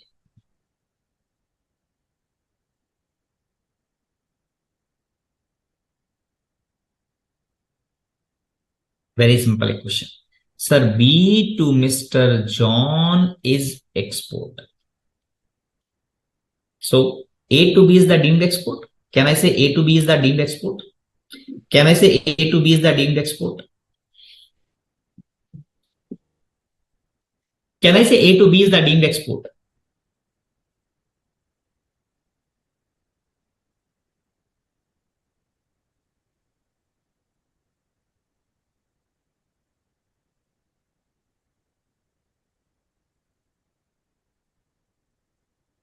अच्छा, A to John is also possible if B is just an intermediary. Oh, no. Mohammad Abdul Rahim ji, answer is no. It cannot be because A to John, it can never be export because he is not sending the goods out of India. Physical movement from India to out of India is not happening through A. It is on the IC code of Mr. B. So A to B क्या है, क्या ये deemed export है? Answer is no. It is not deemed export. Deemed export can be only in the four condition. If it is against capital goods, EPCG license और advance authorization etcetera, जो भी हमने चार कंडीशन पढ़ी थी। तो क्या है सप्लाई ए टू बी? कुछ भी नहीं है। It's a normal B to B transaction. It's a normal B to B transaction. So why we are ready? Purpose है, government like to give the benefit to this mister B, Mumbai वाला party, because he is the exporter. Government like to promote, like to support Mr. B.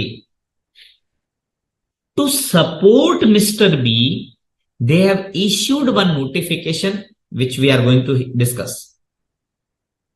They've issued one notification. They are saying if you satisfied all the condition, means you and you both, A and B jointly, if satisfied all the condition of that notification, then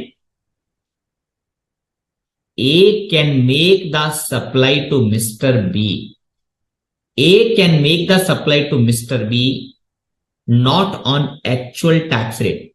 He can charge only 0.1%. 0.1 IGST or 0.05 CGST and 0.05 SGST. Let me repeat once again. A is from Delhi making the supply to B from Mumbai, and B is making the supply to John. Which transaction is export? It is export. Can we say A to B is a deemed export? Can we say A to B is a deemed export? Answer is no. A to B is a normal B to B transaction, nothing else. Chargeable actual GST. At GST, applicable GST rate, let's say it is a 28%. A will raise the tax invoice to B by charging the GST at the rate of 28%. The problem is to B because B एक exporter है. Government like to give maximum advantage to Mr. B.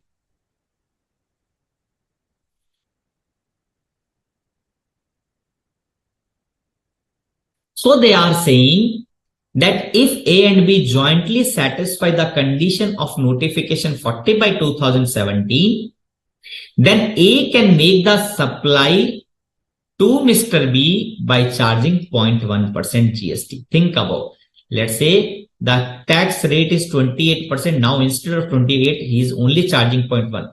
Kitna advantage hoga B ko? You can imagine that how much he would be in the advantage position, the exporter. Why? Because he is ultimately exporting the goods. So the lesser amount would be blocked in the working capital. So the essence of this notification that A can make the supply to be at the 0.1% tax rate, and to give the support to the exporter, they have issued the notification. So this type of the supply is called as merchant export. And B, who is an exporter, will also be called as merchant exporter if all the condition of this notification are satisfied. क्या condition hai? Let's read the condition. A to B, B to John. He shall, registered supplier, manufacturer shall supply the goods to the registered recipient on the tax invoice. So A जो B को supply करेगा, A is a manufacturer, supplier, B is a merchant exporter. It should be on the tax invoice. Then B to John within 90 days. Then registered recipient B shall indicate the GST number of A. B shall indicate the GST number of A on the tax invoice issued by the registered supplier in respect of the goods in the shipping bill or bill of export. तो ये जो bill of export, ये shipping bill file करेगा. So on that shipping bill, A का GST number and A का tax invoice should be there. What are the condition? A who is supplying to B and like to make the supply at 0.1%, merchant export का benefit लेना चाहता है. Then there are certain conditions that both parties are registered. It has been supplied on the tax invoice. This tax invoice का number and the GST number of A should be mentioned on the shipping bill or bill of export. Actual export within 90 days.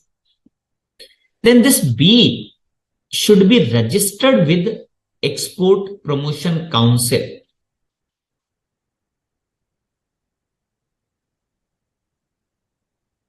Then they are saying that goods A to B and B to Mr. John, the goods should directly reach to the custom port. Goods should reach directly to the port. Then B should place the purchase order at a concessional rate, give to A and A ka GST officer. The registered recipient shall place an order on A for purchasing the goods at concessional rate, and copy shall also be given to the jurisdictional tax officer of A. See, if any of the condition are not satisfied, then A would be in trouble.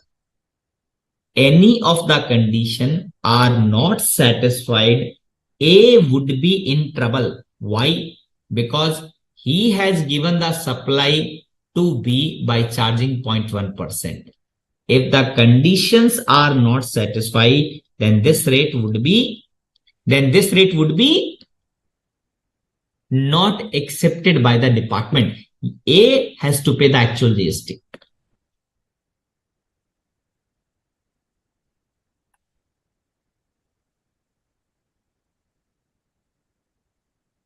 Then registered recipient B shall move the goods from the supplier directly to the port or directly to the registered bonded warehouse.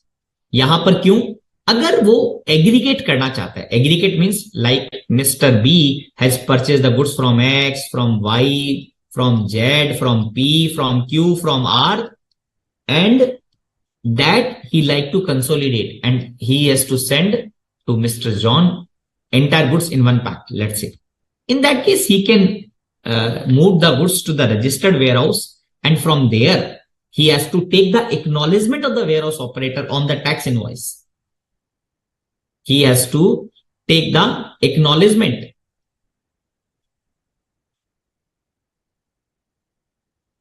Endorsement on the tax invoice.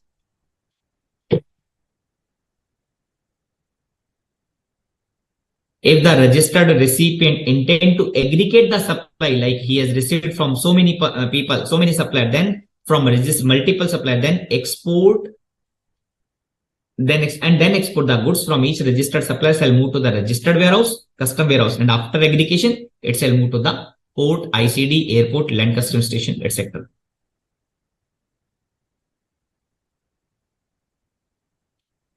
If these are the conditions satisfied, then we can say that this export, this transaction, it is not export, this transaction can be at 0.1%. Now the problem was,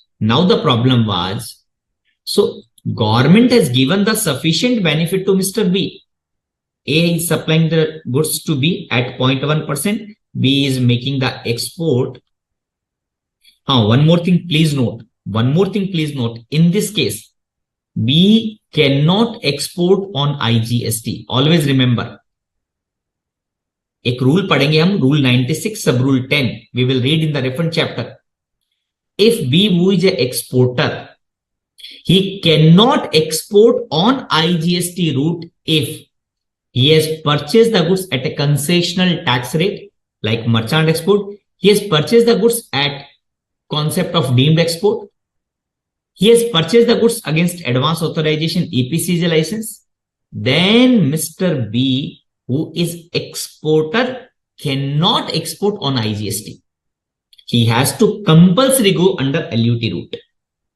मैंने आपको बता दिया, but this is going to be discussed in the refund chapter. But याद रखना, I will ask again in the refund chapter.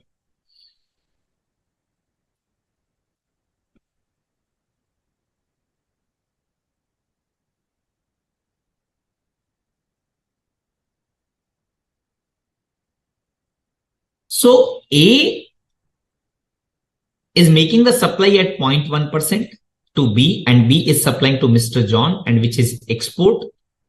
And export can be made either under LUT without payment of IGST or under on payment of IGST. So B is getting sufficient benefit. But what is the benefit of A? Because let's say A, who is engaged in the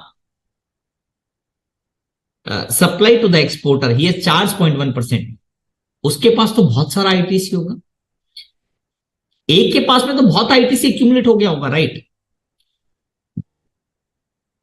And this merchant export is available only to the trader, not to the manufacturer. मतलब B जो goods purchase करता है, that goods should goes out of India. It should not doing the manufacturing. Let's say A has paid the GST on various item at 18%, but he's making the sale at 0.1%. क्या इसके पास, do you agree with this? A has the huge balance of input tax credit.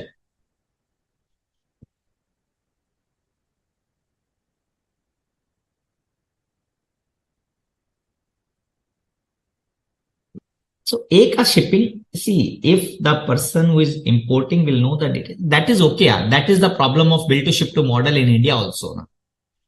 That is the problem of bill to ship to model in India as well.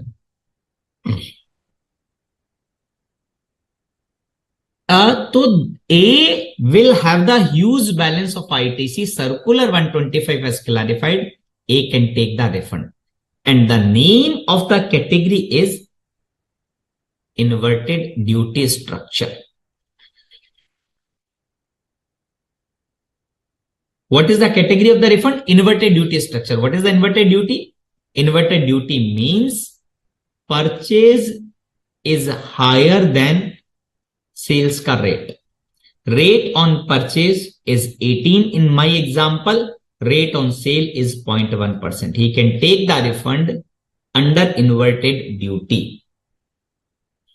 But in the inverted duty, refund of only input is allowed.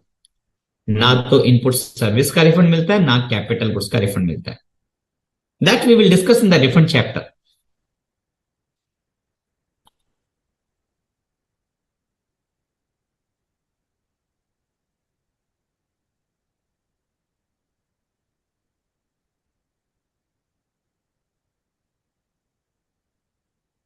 Manufacturer exporter means a person who export the goods manufactured by him or intend to export such goods.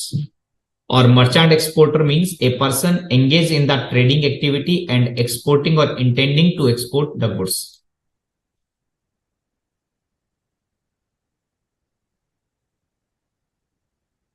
So let's move further condition.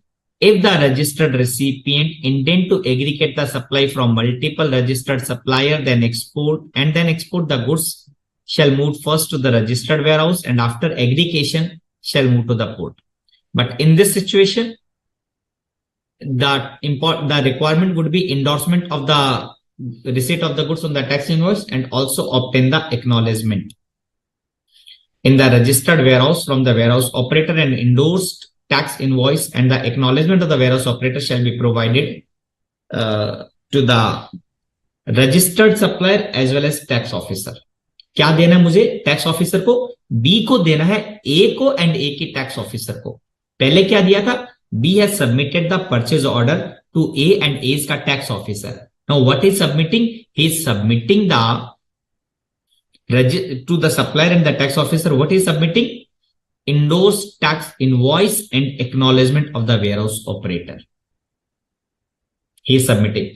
Then once goods are exported, then shipping bill or bill of export containing the GST number and tax invoice of the registered supplier along with EGM export general manifest have been filed to the registered supplier as well as tax officer.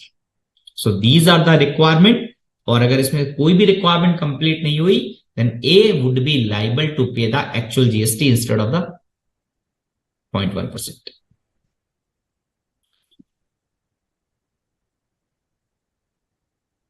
यहां तक clear है? Any doubt, any question?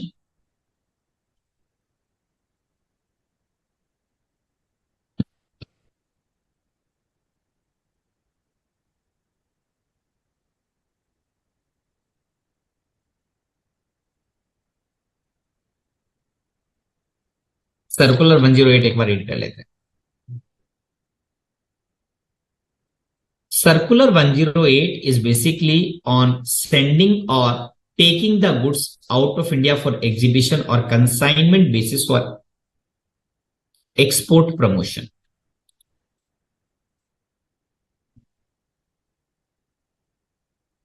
This circular has clarified various points. The point is he is sending the goods for exhibition or for promotion. The exhibition or promotion will not have any consideration, no consideration. Circular 108 says that if the transaction does not have any consideration, it cannot be the supply. Please recall the definition of the supply. The two important parameters. One is business nature and second is consideration. If the consideration is not there, then it cannot be the supply except schedule 1. Except schedule 1. Circular 108 has clarified that sending the goods out of India for exhibition or consignment is without consideration. So primarily it cannot be supply except schedule 1. Correct? Since such activity not a supply, अगर ये supply नहीं है तो it cannot be the zero rated supply also. If it is not a supply, it can't be zero rated supply as well, right?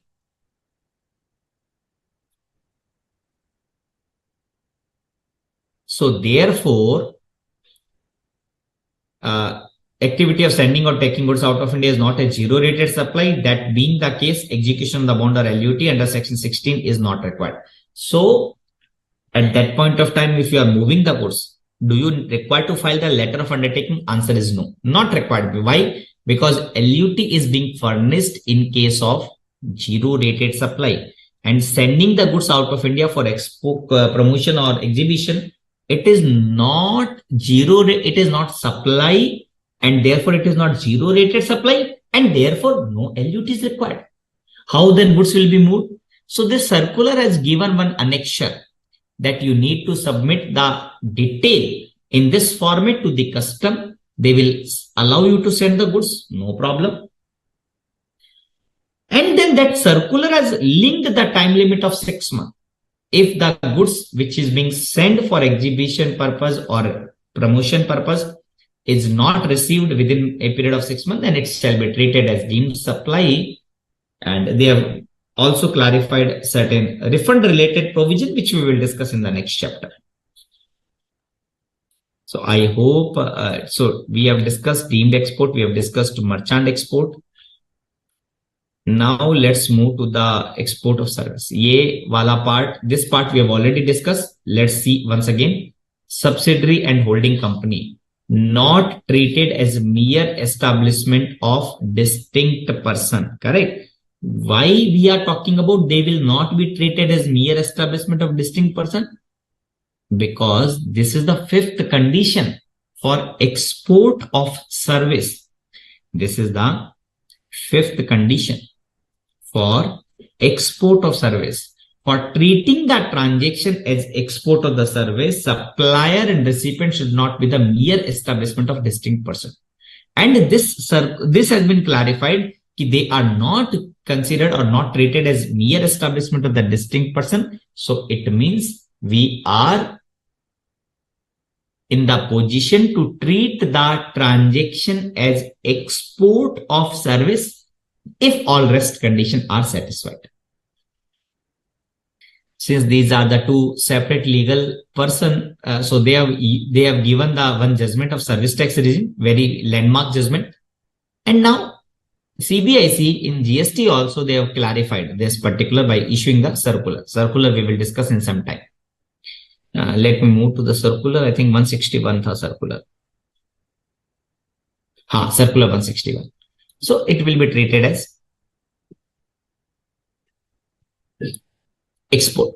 Generally, services are provided by the subsidiary, sister concern, group company of the foreign company in India, which is incorporated under law in India to the foreign company under the law of the country outside India.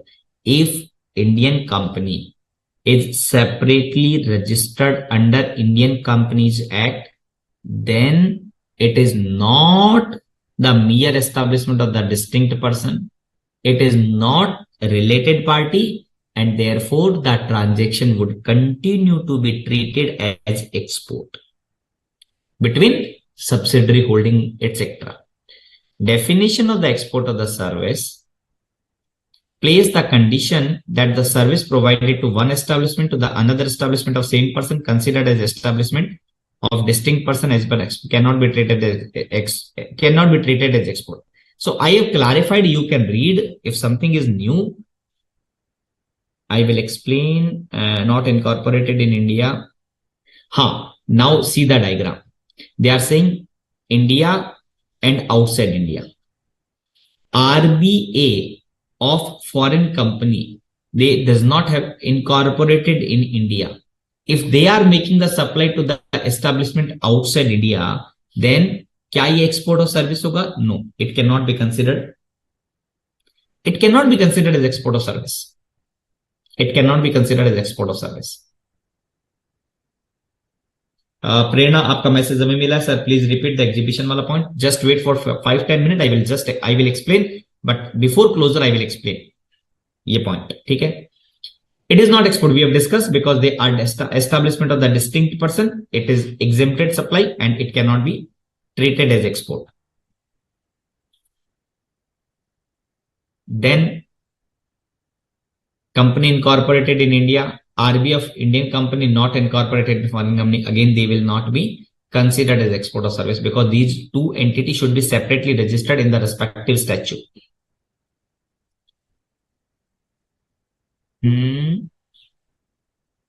I have covered this one. So they are saying subsidiary company, sister group company, foreign company incorporated in India under Companies Act, and outside India they are also registered in the respective Companies Act. or respective act, then the transaction between them will be considered as export of service. These 3 points I have explained.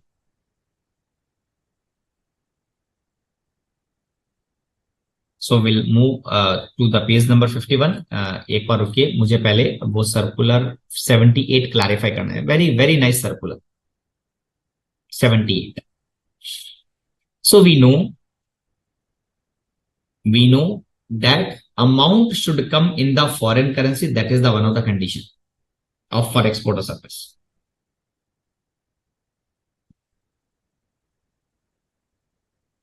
So let's say Raman has given the service to this John, and John has made the payment in the foreign currency. They are not related party. Location of supplier is in India. Location of recipient is outside India, and not merely establishment of distinct persons. So this transaction is qualified as export. No problem. But the problem is what the point they've clarified.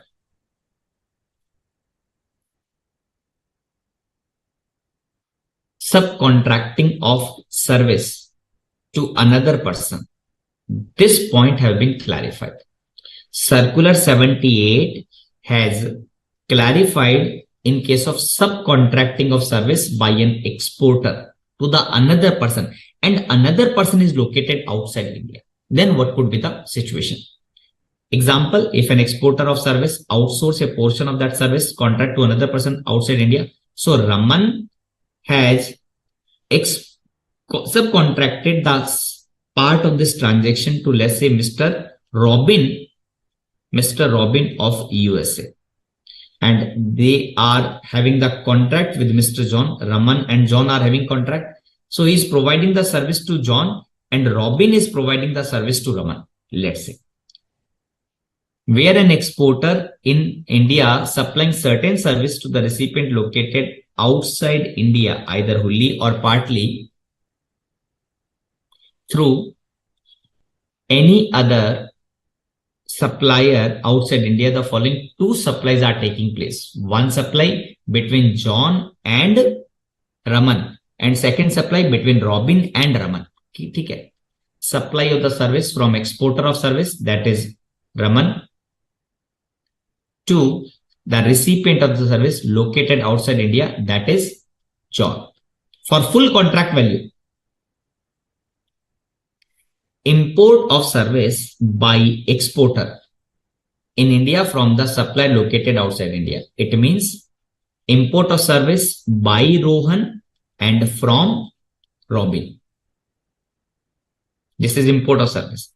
The total value of the service between exporter and recipient located outside India will be considered as export of service if all the conditions are satisfied. Okay. The supplier, again, John, Robin and Raman. Okay.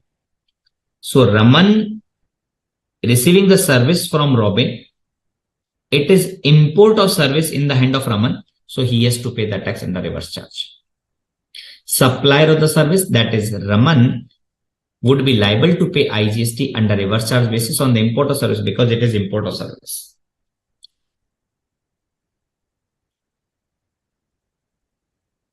Now this is important part. Let's say total contract value is $1 lakh and Robin ka charges is, let's say, $60,000. Now John is sending the net part to Raman. He is giving 60,000 directly to Raman and 40,000 directly to Robin and 40,000 directly to Raman. Instead of sending the full contract amount to the Indian exporter Raman, now this time customer is doing the payment in two parts. One part directly to Robin, who is service provider for Raman, and John is sending the balance part to the Mr. Raman. What could be the case? Will this be treated as export full amount? Because this time exporter is not raised the invoice of 1 lakh but not getting the amount of 1 lakh. He is getting only 40,000. So will Raman considered as exporter of service for the entire 1 lakh or only 40,000? This part has been clarified also.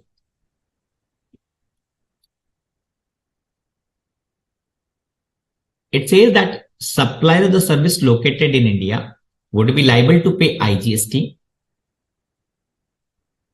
Further, the said supplier of the service would be eligible for taking the ITC. Okay?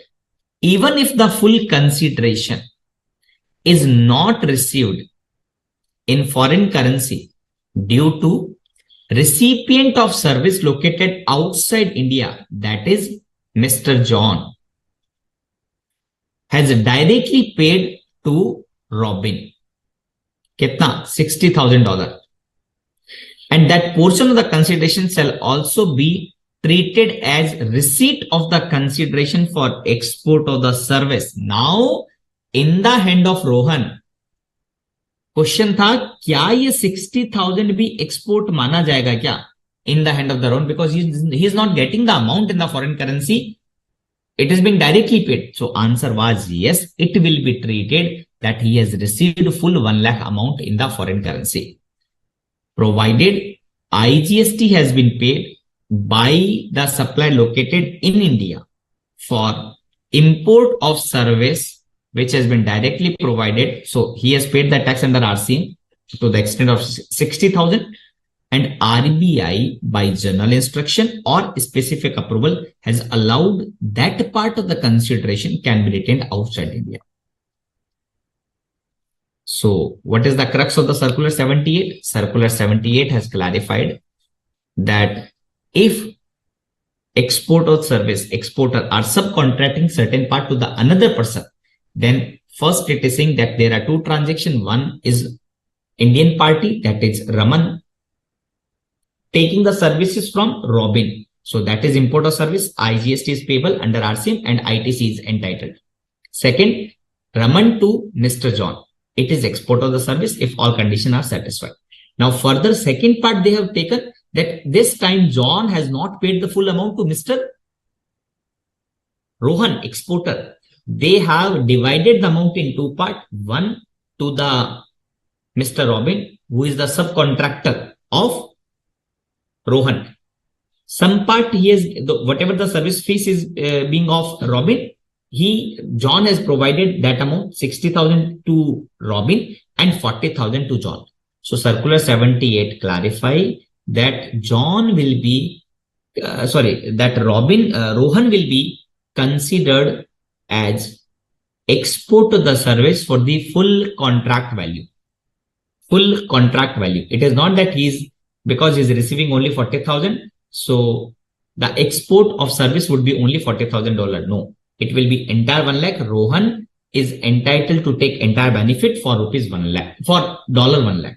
So for that, RBI has given the permission to retain the amount, and Rohan has paid the tax under RCM. एक बार confirm करना, please confirm Circular 78 is clear to all.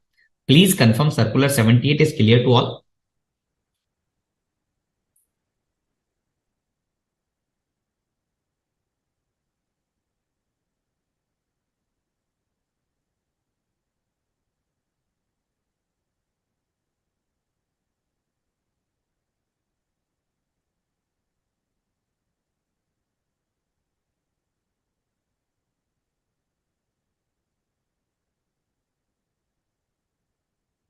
ठीक है, चलो कोई दिक्कत नहीं, we will complete.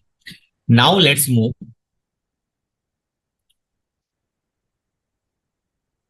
that supply to the SEZ unit or developer.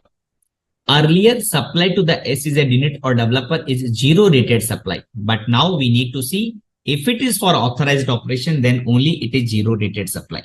If it is zero rated supply, what is the benefit? अगर ये जीरो रेटेड सप्लाई है तो बेनिफिट क्या है? बेनिफिट है he can supply to the SEZ on IGST or without IGST under LUT. Plus he can take the refund also. Then it should be for authorized operation, then only it will be called as zero rated. Then endorsement to this effect shall have to be issued by the specified officer of the zone. Authorised है या नहीं है इसका endorsement दिया जाएगा. Who will give? SEZ का specified officer होता है, दैट ही विल गिव.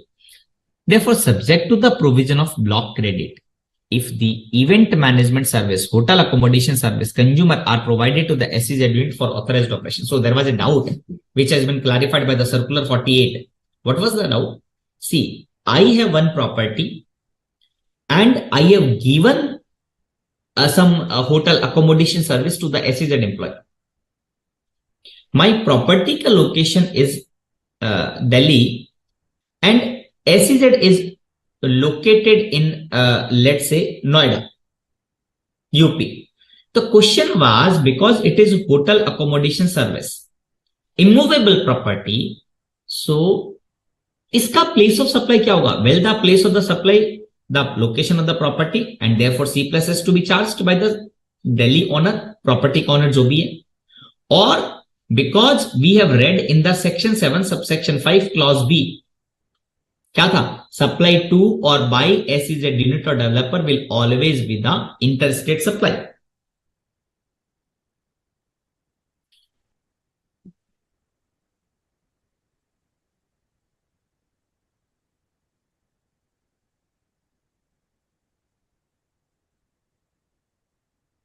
नम्रता, आप इसी को जूम करने की बात कर रहे थे, right? You were talking about to zoom this particular page.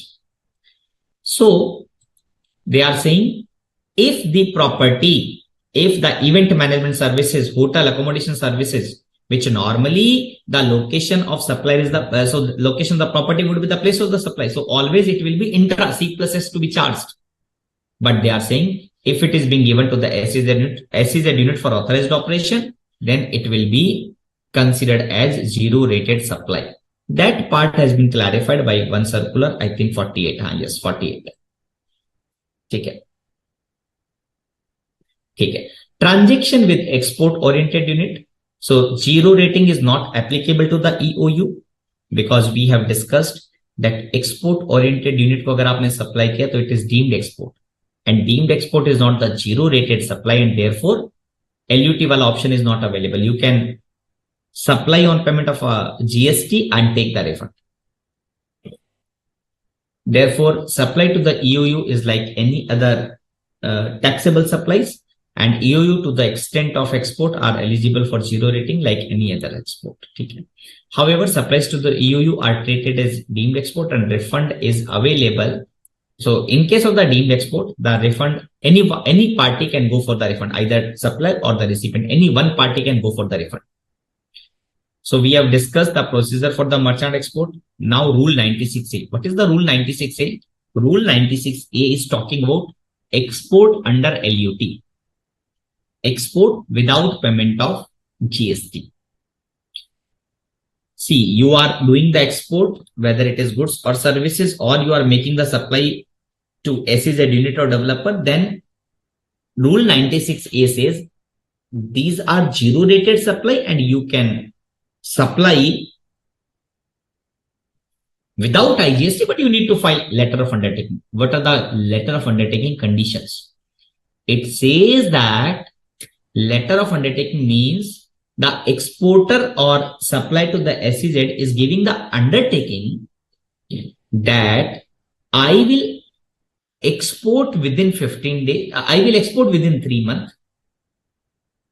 If it is goods, I will export within 3 months. If it is goods, and if it is services, then I will bring the foreign currency within a period of 1 year or such other period which may be extended. If unable to do the export within 3 months or unable to bring the realization within 1 year, then I will pay the tax along with interest at the rate of 18%. This is letter of undertaking का मतलब क्या? What is the undertaking? Undertaking means I will export the goods within 90 days. I will export the services ka realization, bring the realization in 1 year. If not, then after the expiry of this period, within 15 days, I will pay the tax along with interest.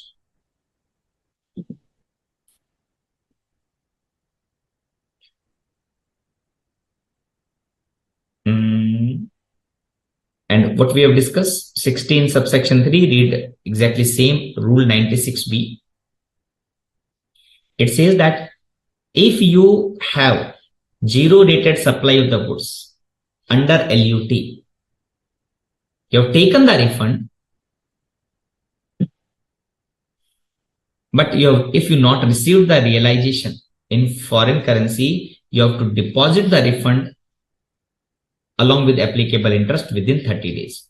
And after the expiry of the time limit of FEMA, अगर उस time limit के बाद में अगर मैं currency का realization नहीं करता goods के केस में, point to be noted कि goods के केस में as of now हमने कहीं भी condition नहीं पढ़ी कि that amount should come in the foreign currency. No, it is not the condition for export of the goods, but it is associated with refund.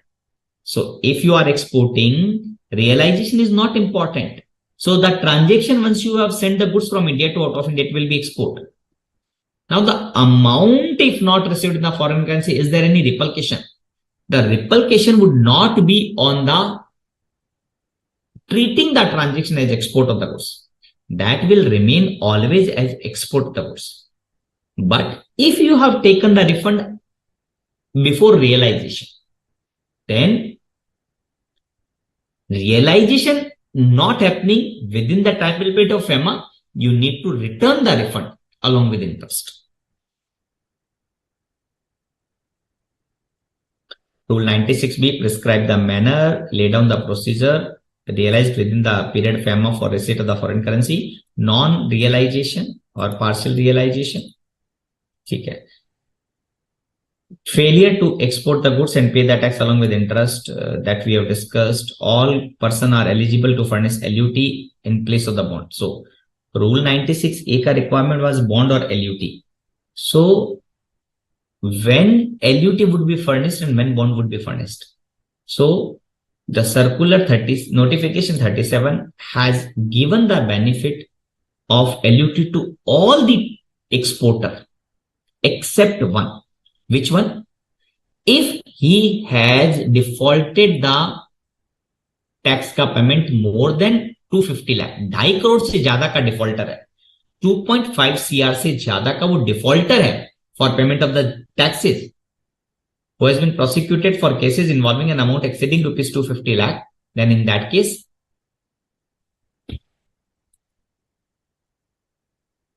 he cannot do the export. Under LUT, he has to submit bond compulsory. The details of export invoice should be submitted in R1. These details should be electronically. Okay. Clarification on the bond or LUT. Validity of LUT. The LUT shall be valid for the entire financial year. However, in case where the goods are not exported within the time limit, तो मुझे क्या करना पड़ेगा? मुझे tax pay करना पड़ेगा along with interest. ठीक है. Form for bond or LUT. Online portal available है. The registered person shall fill the relevant form, that is RFD 11, on the common portal, and LUT shall be deemed to be accepted. So once you furnish the letter of undertaking, it will be deemed to be accepted. There is no requirement to submit the hard copy to the jurisdictional officer. No, there is no requirement. Once you submit it, ARR would be generated. It is deemed to be accepted. Document, no document need to be physically submitted. Acceptance of LUT, always it will be deemed to be accepted. ठीक है. But हाँ, अगर future, अगर कोई person जो कि defaulter था 250 लाख से ज्यादा का, he was prosecuted for 250 lakh, more than 250 lakh, and then he was not eligible for LUT, but उसने फिर भी LUT submit कर दिया, तो that is a single case that exporter LUT will be liable for rejection. Rejection shall be treated ab initio. Ab initio means since beginning. Bank guarantee, since the facility of export under LUT has been extended to the all registered person, bond will be required to be furnished by those person who has been prosecuted for case involving an amount exceeding rupees 250 lakh, and a bond in all cases shall be accompanied by the bank guarantee of 15% of the bond amount. Okay. A running bond. So these you can read. It is a very simple point. A realization that we have discussed.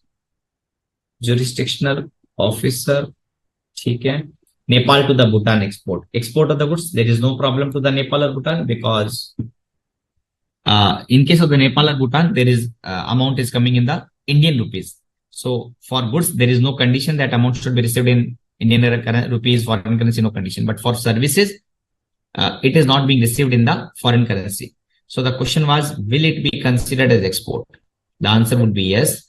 There is, in case of the export of service, wherever permitted by the Reserve Bank of India, receipt of the payment in Indian rupees is allowed. As stated earlier, RBI regulation allow. So where it is allowed, let me read this particular para.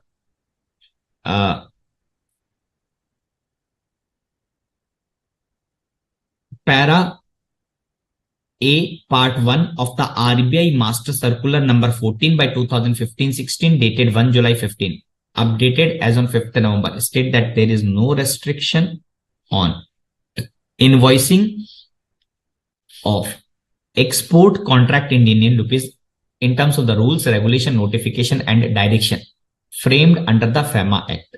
Further, in terms of the para 2.52 of the foreign trade policy, all export contract and invoicage shall be denominated either in the freely convertible currency or Indian rupees, but export proceeds shall be realized in the freely convertible currency. However, export proceed against a specific export may also be realized in rupees, provided it should be freely convertible Vostro account. So point number 1, if the amount is being received in the Vostro account in INR, it will also be treated as export of service.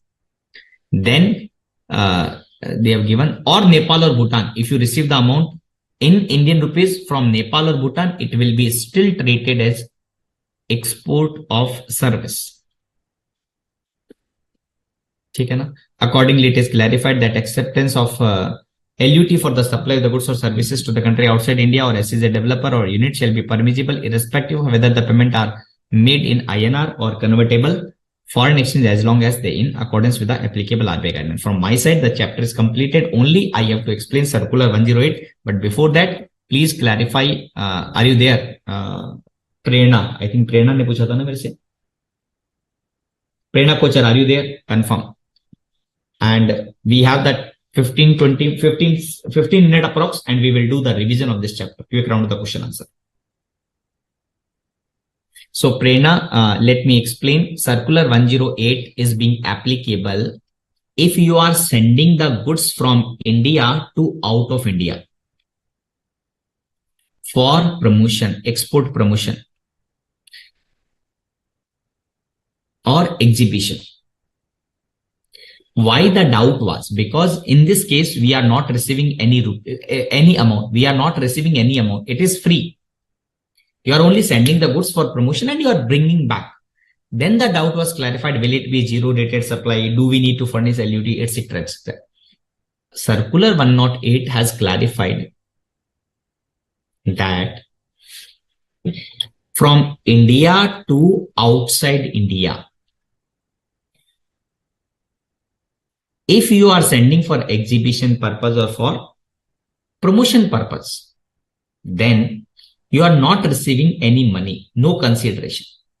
If consideration is not there, then it is not supply, except Schedule 1. So they are saying this transaction, because it is not covered, it is not consideration, so no supply, subject to the Schedule 1. And if it is no supply, it cannot be the zero rated supply also. It means wo doubt bhi khatam ho gaya ki do I need to furnish the LUT or I have to pay the taxes? No, because it is not the supply, therefore it is not the zero rated supply also. If it is not the zero rated supply, so I can move the goods without furnishing LUT, not required to pay the taxes. So they have clarified, this circular has clarified, send the document through delivery challan plus one format they have given in which I have to furnish the detail and submit to the custom, plus this good should come back within a period of 6 months. Otherwise, it will be treated as deemed supply. So this part has been clarified by the Circular 108. I hope it is clear. Ek baar confirm karo so that I can move to the quick round of the question answer. Now, jo bhi mere mind mein aayega, I will ask anything. If you have the doubt, please ask. Otherwise, let me start. आपको कोई भी doubt है, कोई भी question है, kindly put in the chat. I will read and give the answer, but मैं start करता हूं क्वेश्चन आंसर. ठीक है. Which supply are considered as zero rated supply? Which supply are considered as zero rated supply? which supply are considered as zero rated supply?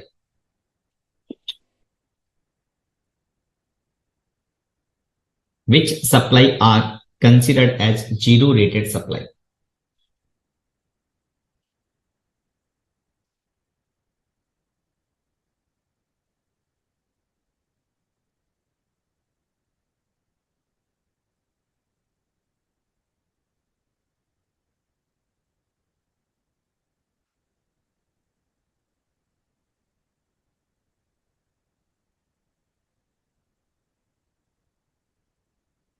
Answer is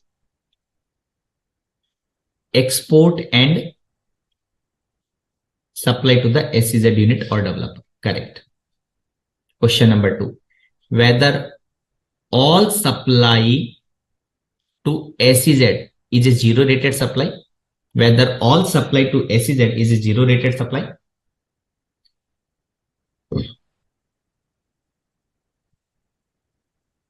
Whether all supply to the SEZ unit or developer will be zero rated supply?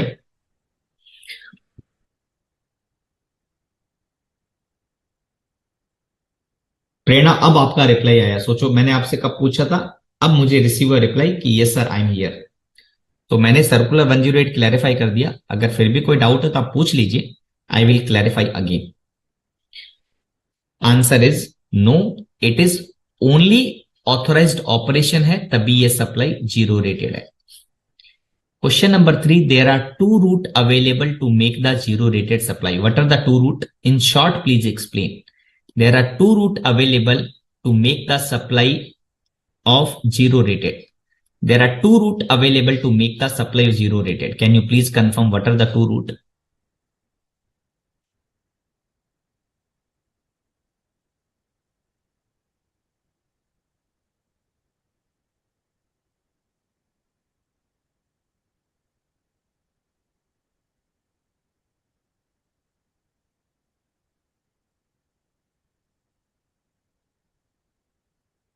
There are two route available for supplying to the, there are two route available to make the supply of zero rated. Yes, on IGST and on LUT. On IGST or on LUT. Absolutely correct. Next question to you. We have discussed that export cannot be on IGST. So two restriction we have discussed. Kindly tell me which item cannot be exported on payment of IGST, or second, in which situation we cannot opt the on IGST route. In which, see, first, please tell me the category, and second, please tell me situation in which on IGST route cannot be opted.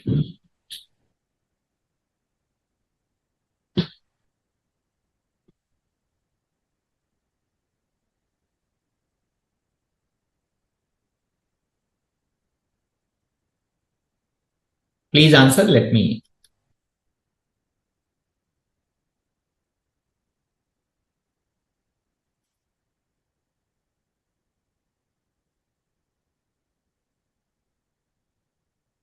Answer is, one is clear that pan masala, tobacco, etc. And second is, yes, if exporter is getting the inward supply on substantial benefit of tax rate like merchant export, deemed export, or advance authorization, then he cannot do the export of that goods on IGST. Very nice. There is one restriction that LUT will not work. You have to furnish the bond. In which case? In which case, LUT option is not available. You need to furnish the bond.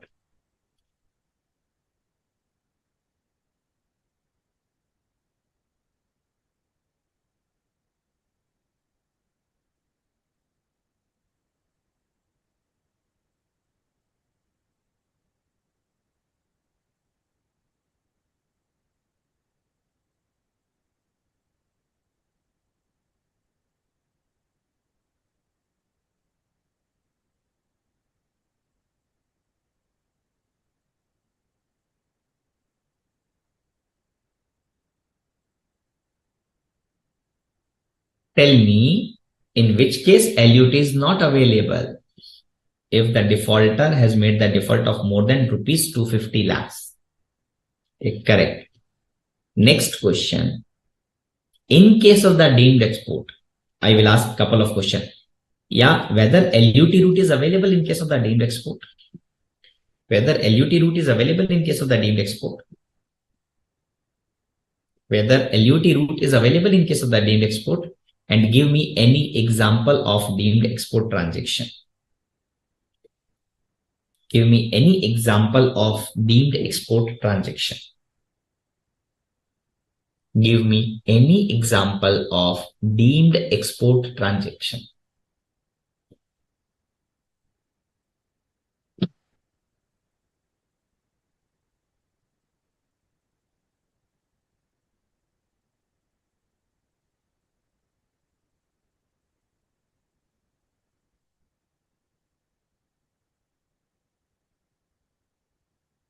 No, LUT cannot be furnished. Any example of the deemed export transaction?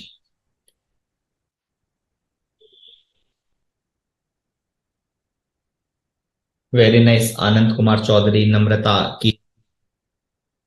Prerna, Mohammed Abdul, Geeta. Really appreciate it. Any example of deemed export? Correct. Supply of the goods against advance authorization, supply the capital goods against EPCG license, and supply to the export oriented unit, and supply of the gold by bank against advance authorization or PSU. Okay. Right, Virat, great. What is the rate in case if we supply the merchant export? If we are supplying to the merchant exporter, what is the rate available?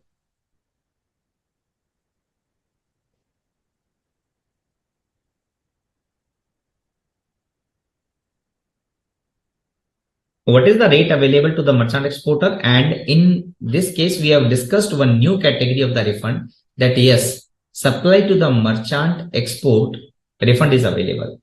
In which category?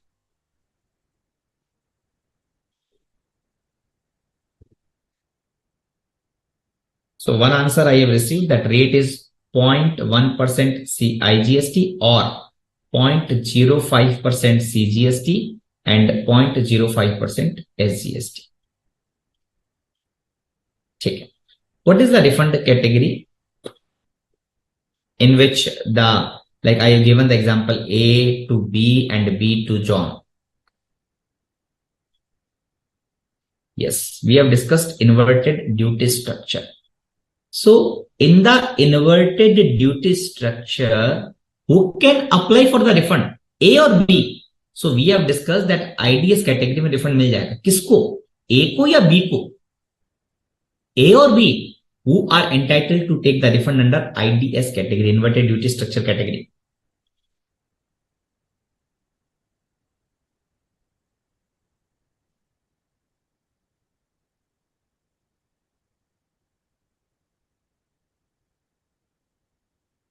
Answer is A, because B would take the refund under export category. B is not like to take the refund under inverted duty. In the inverted duty, we have discussed that all refund are not available. Refund of input service or capital goods. Which category of the refund are permitted under inverted duty?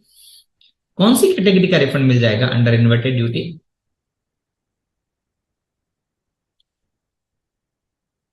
Which category we are entitled to take the refund under inverted duty structure? Input plus input service plus capital goods, or all?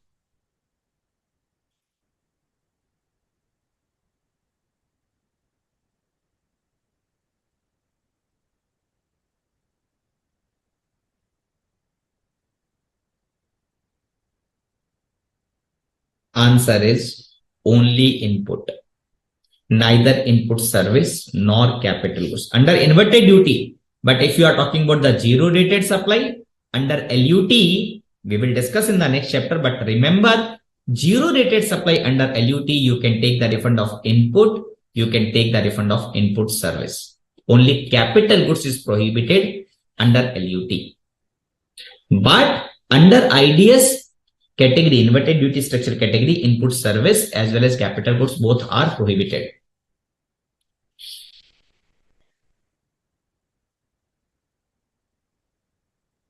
Hotel accommodation service to SEZ unit. Will it be intrastate supply or will it be interstate supply?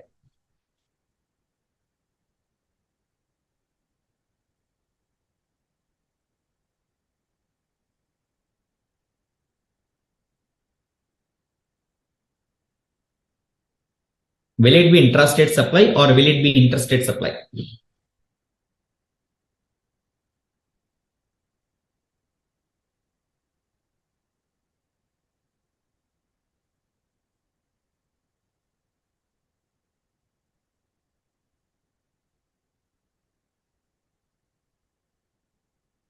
Answer is interstate supply. In one circular, we have discussed one thing, that Mr. John, Mr.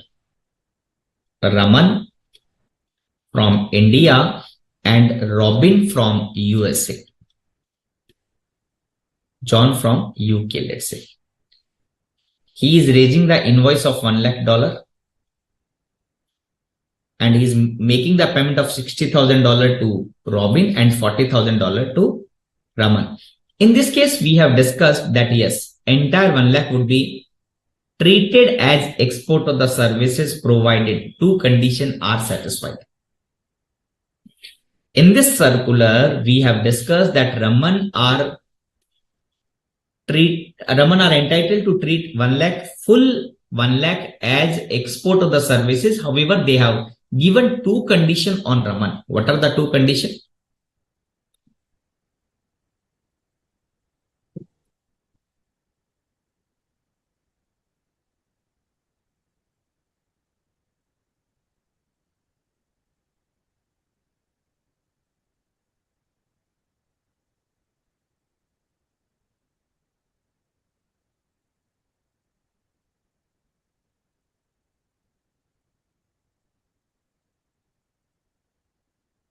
One is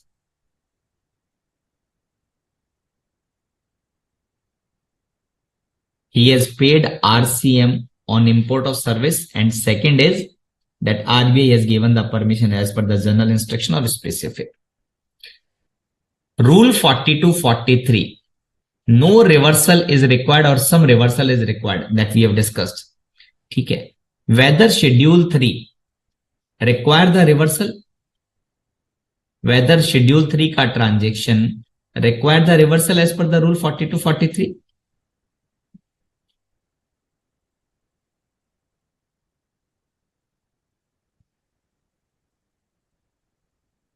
क्या बात है, very nice Mohammed, Kirti, super answer यार.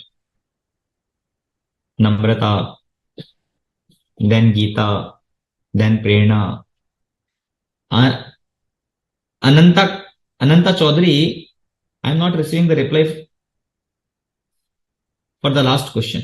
Earlier you are giving the reply.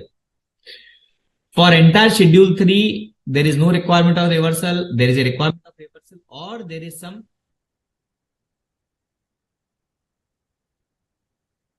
dividation. That for these entries, there is a reversal required. For these entries, there is no requirement of reversal.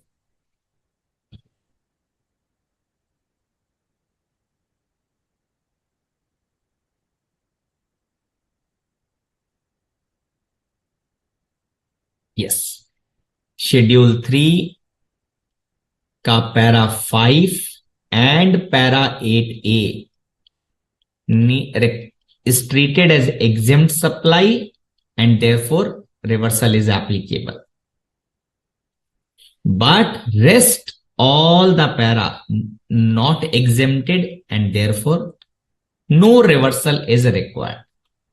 By this, I have completed the chapter along with the revision. If you have any specific question, kindly ask. From my side, the import-export chapter is completed, and in the next class, we will start the refund chapter, very important. And these are the 4 chapter which are, these are the 4 classes which are interlinked to the import, export, etc. refund. So we are going to enjoy again a lot in the refund chapter. If you have any specific question, please ask. Last question, Namrata, my last question. Achha, clear hai na? So you have given the answer. No reversal for no reversal except para 5 and para 8. So question is clear, Namrata, right?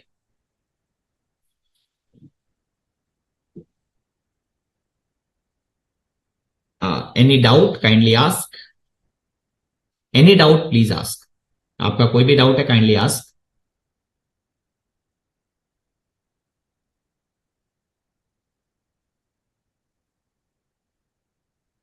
So ठीक है. Thank you very much. Good night to all of you. We'll meet in the next class with refund chapter. And Ashok ji, you can close the class.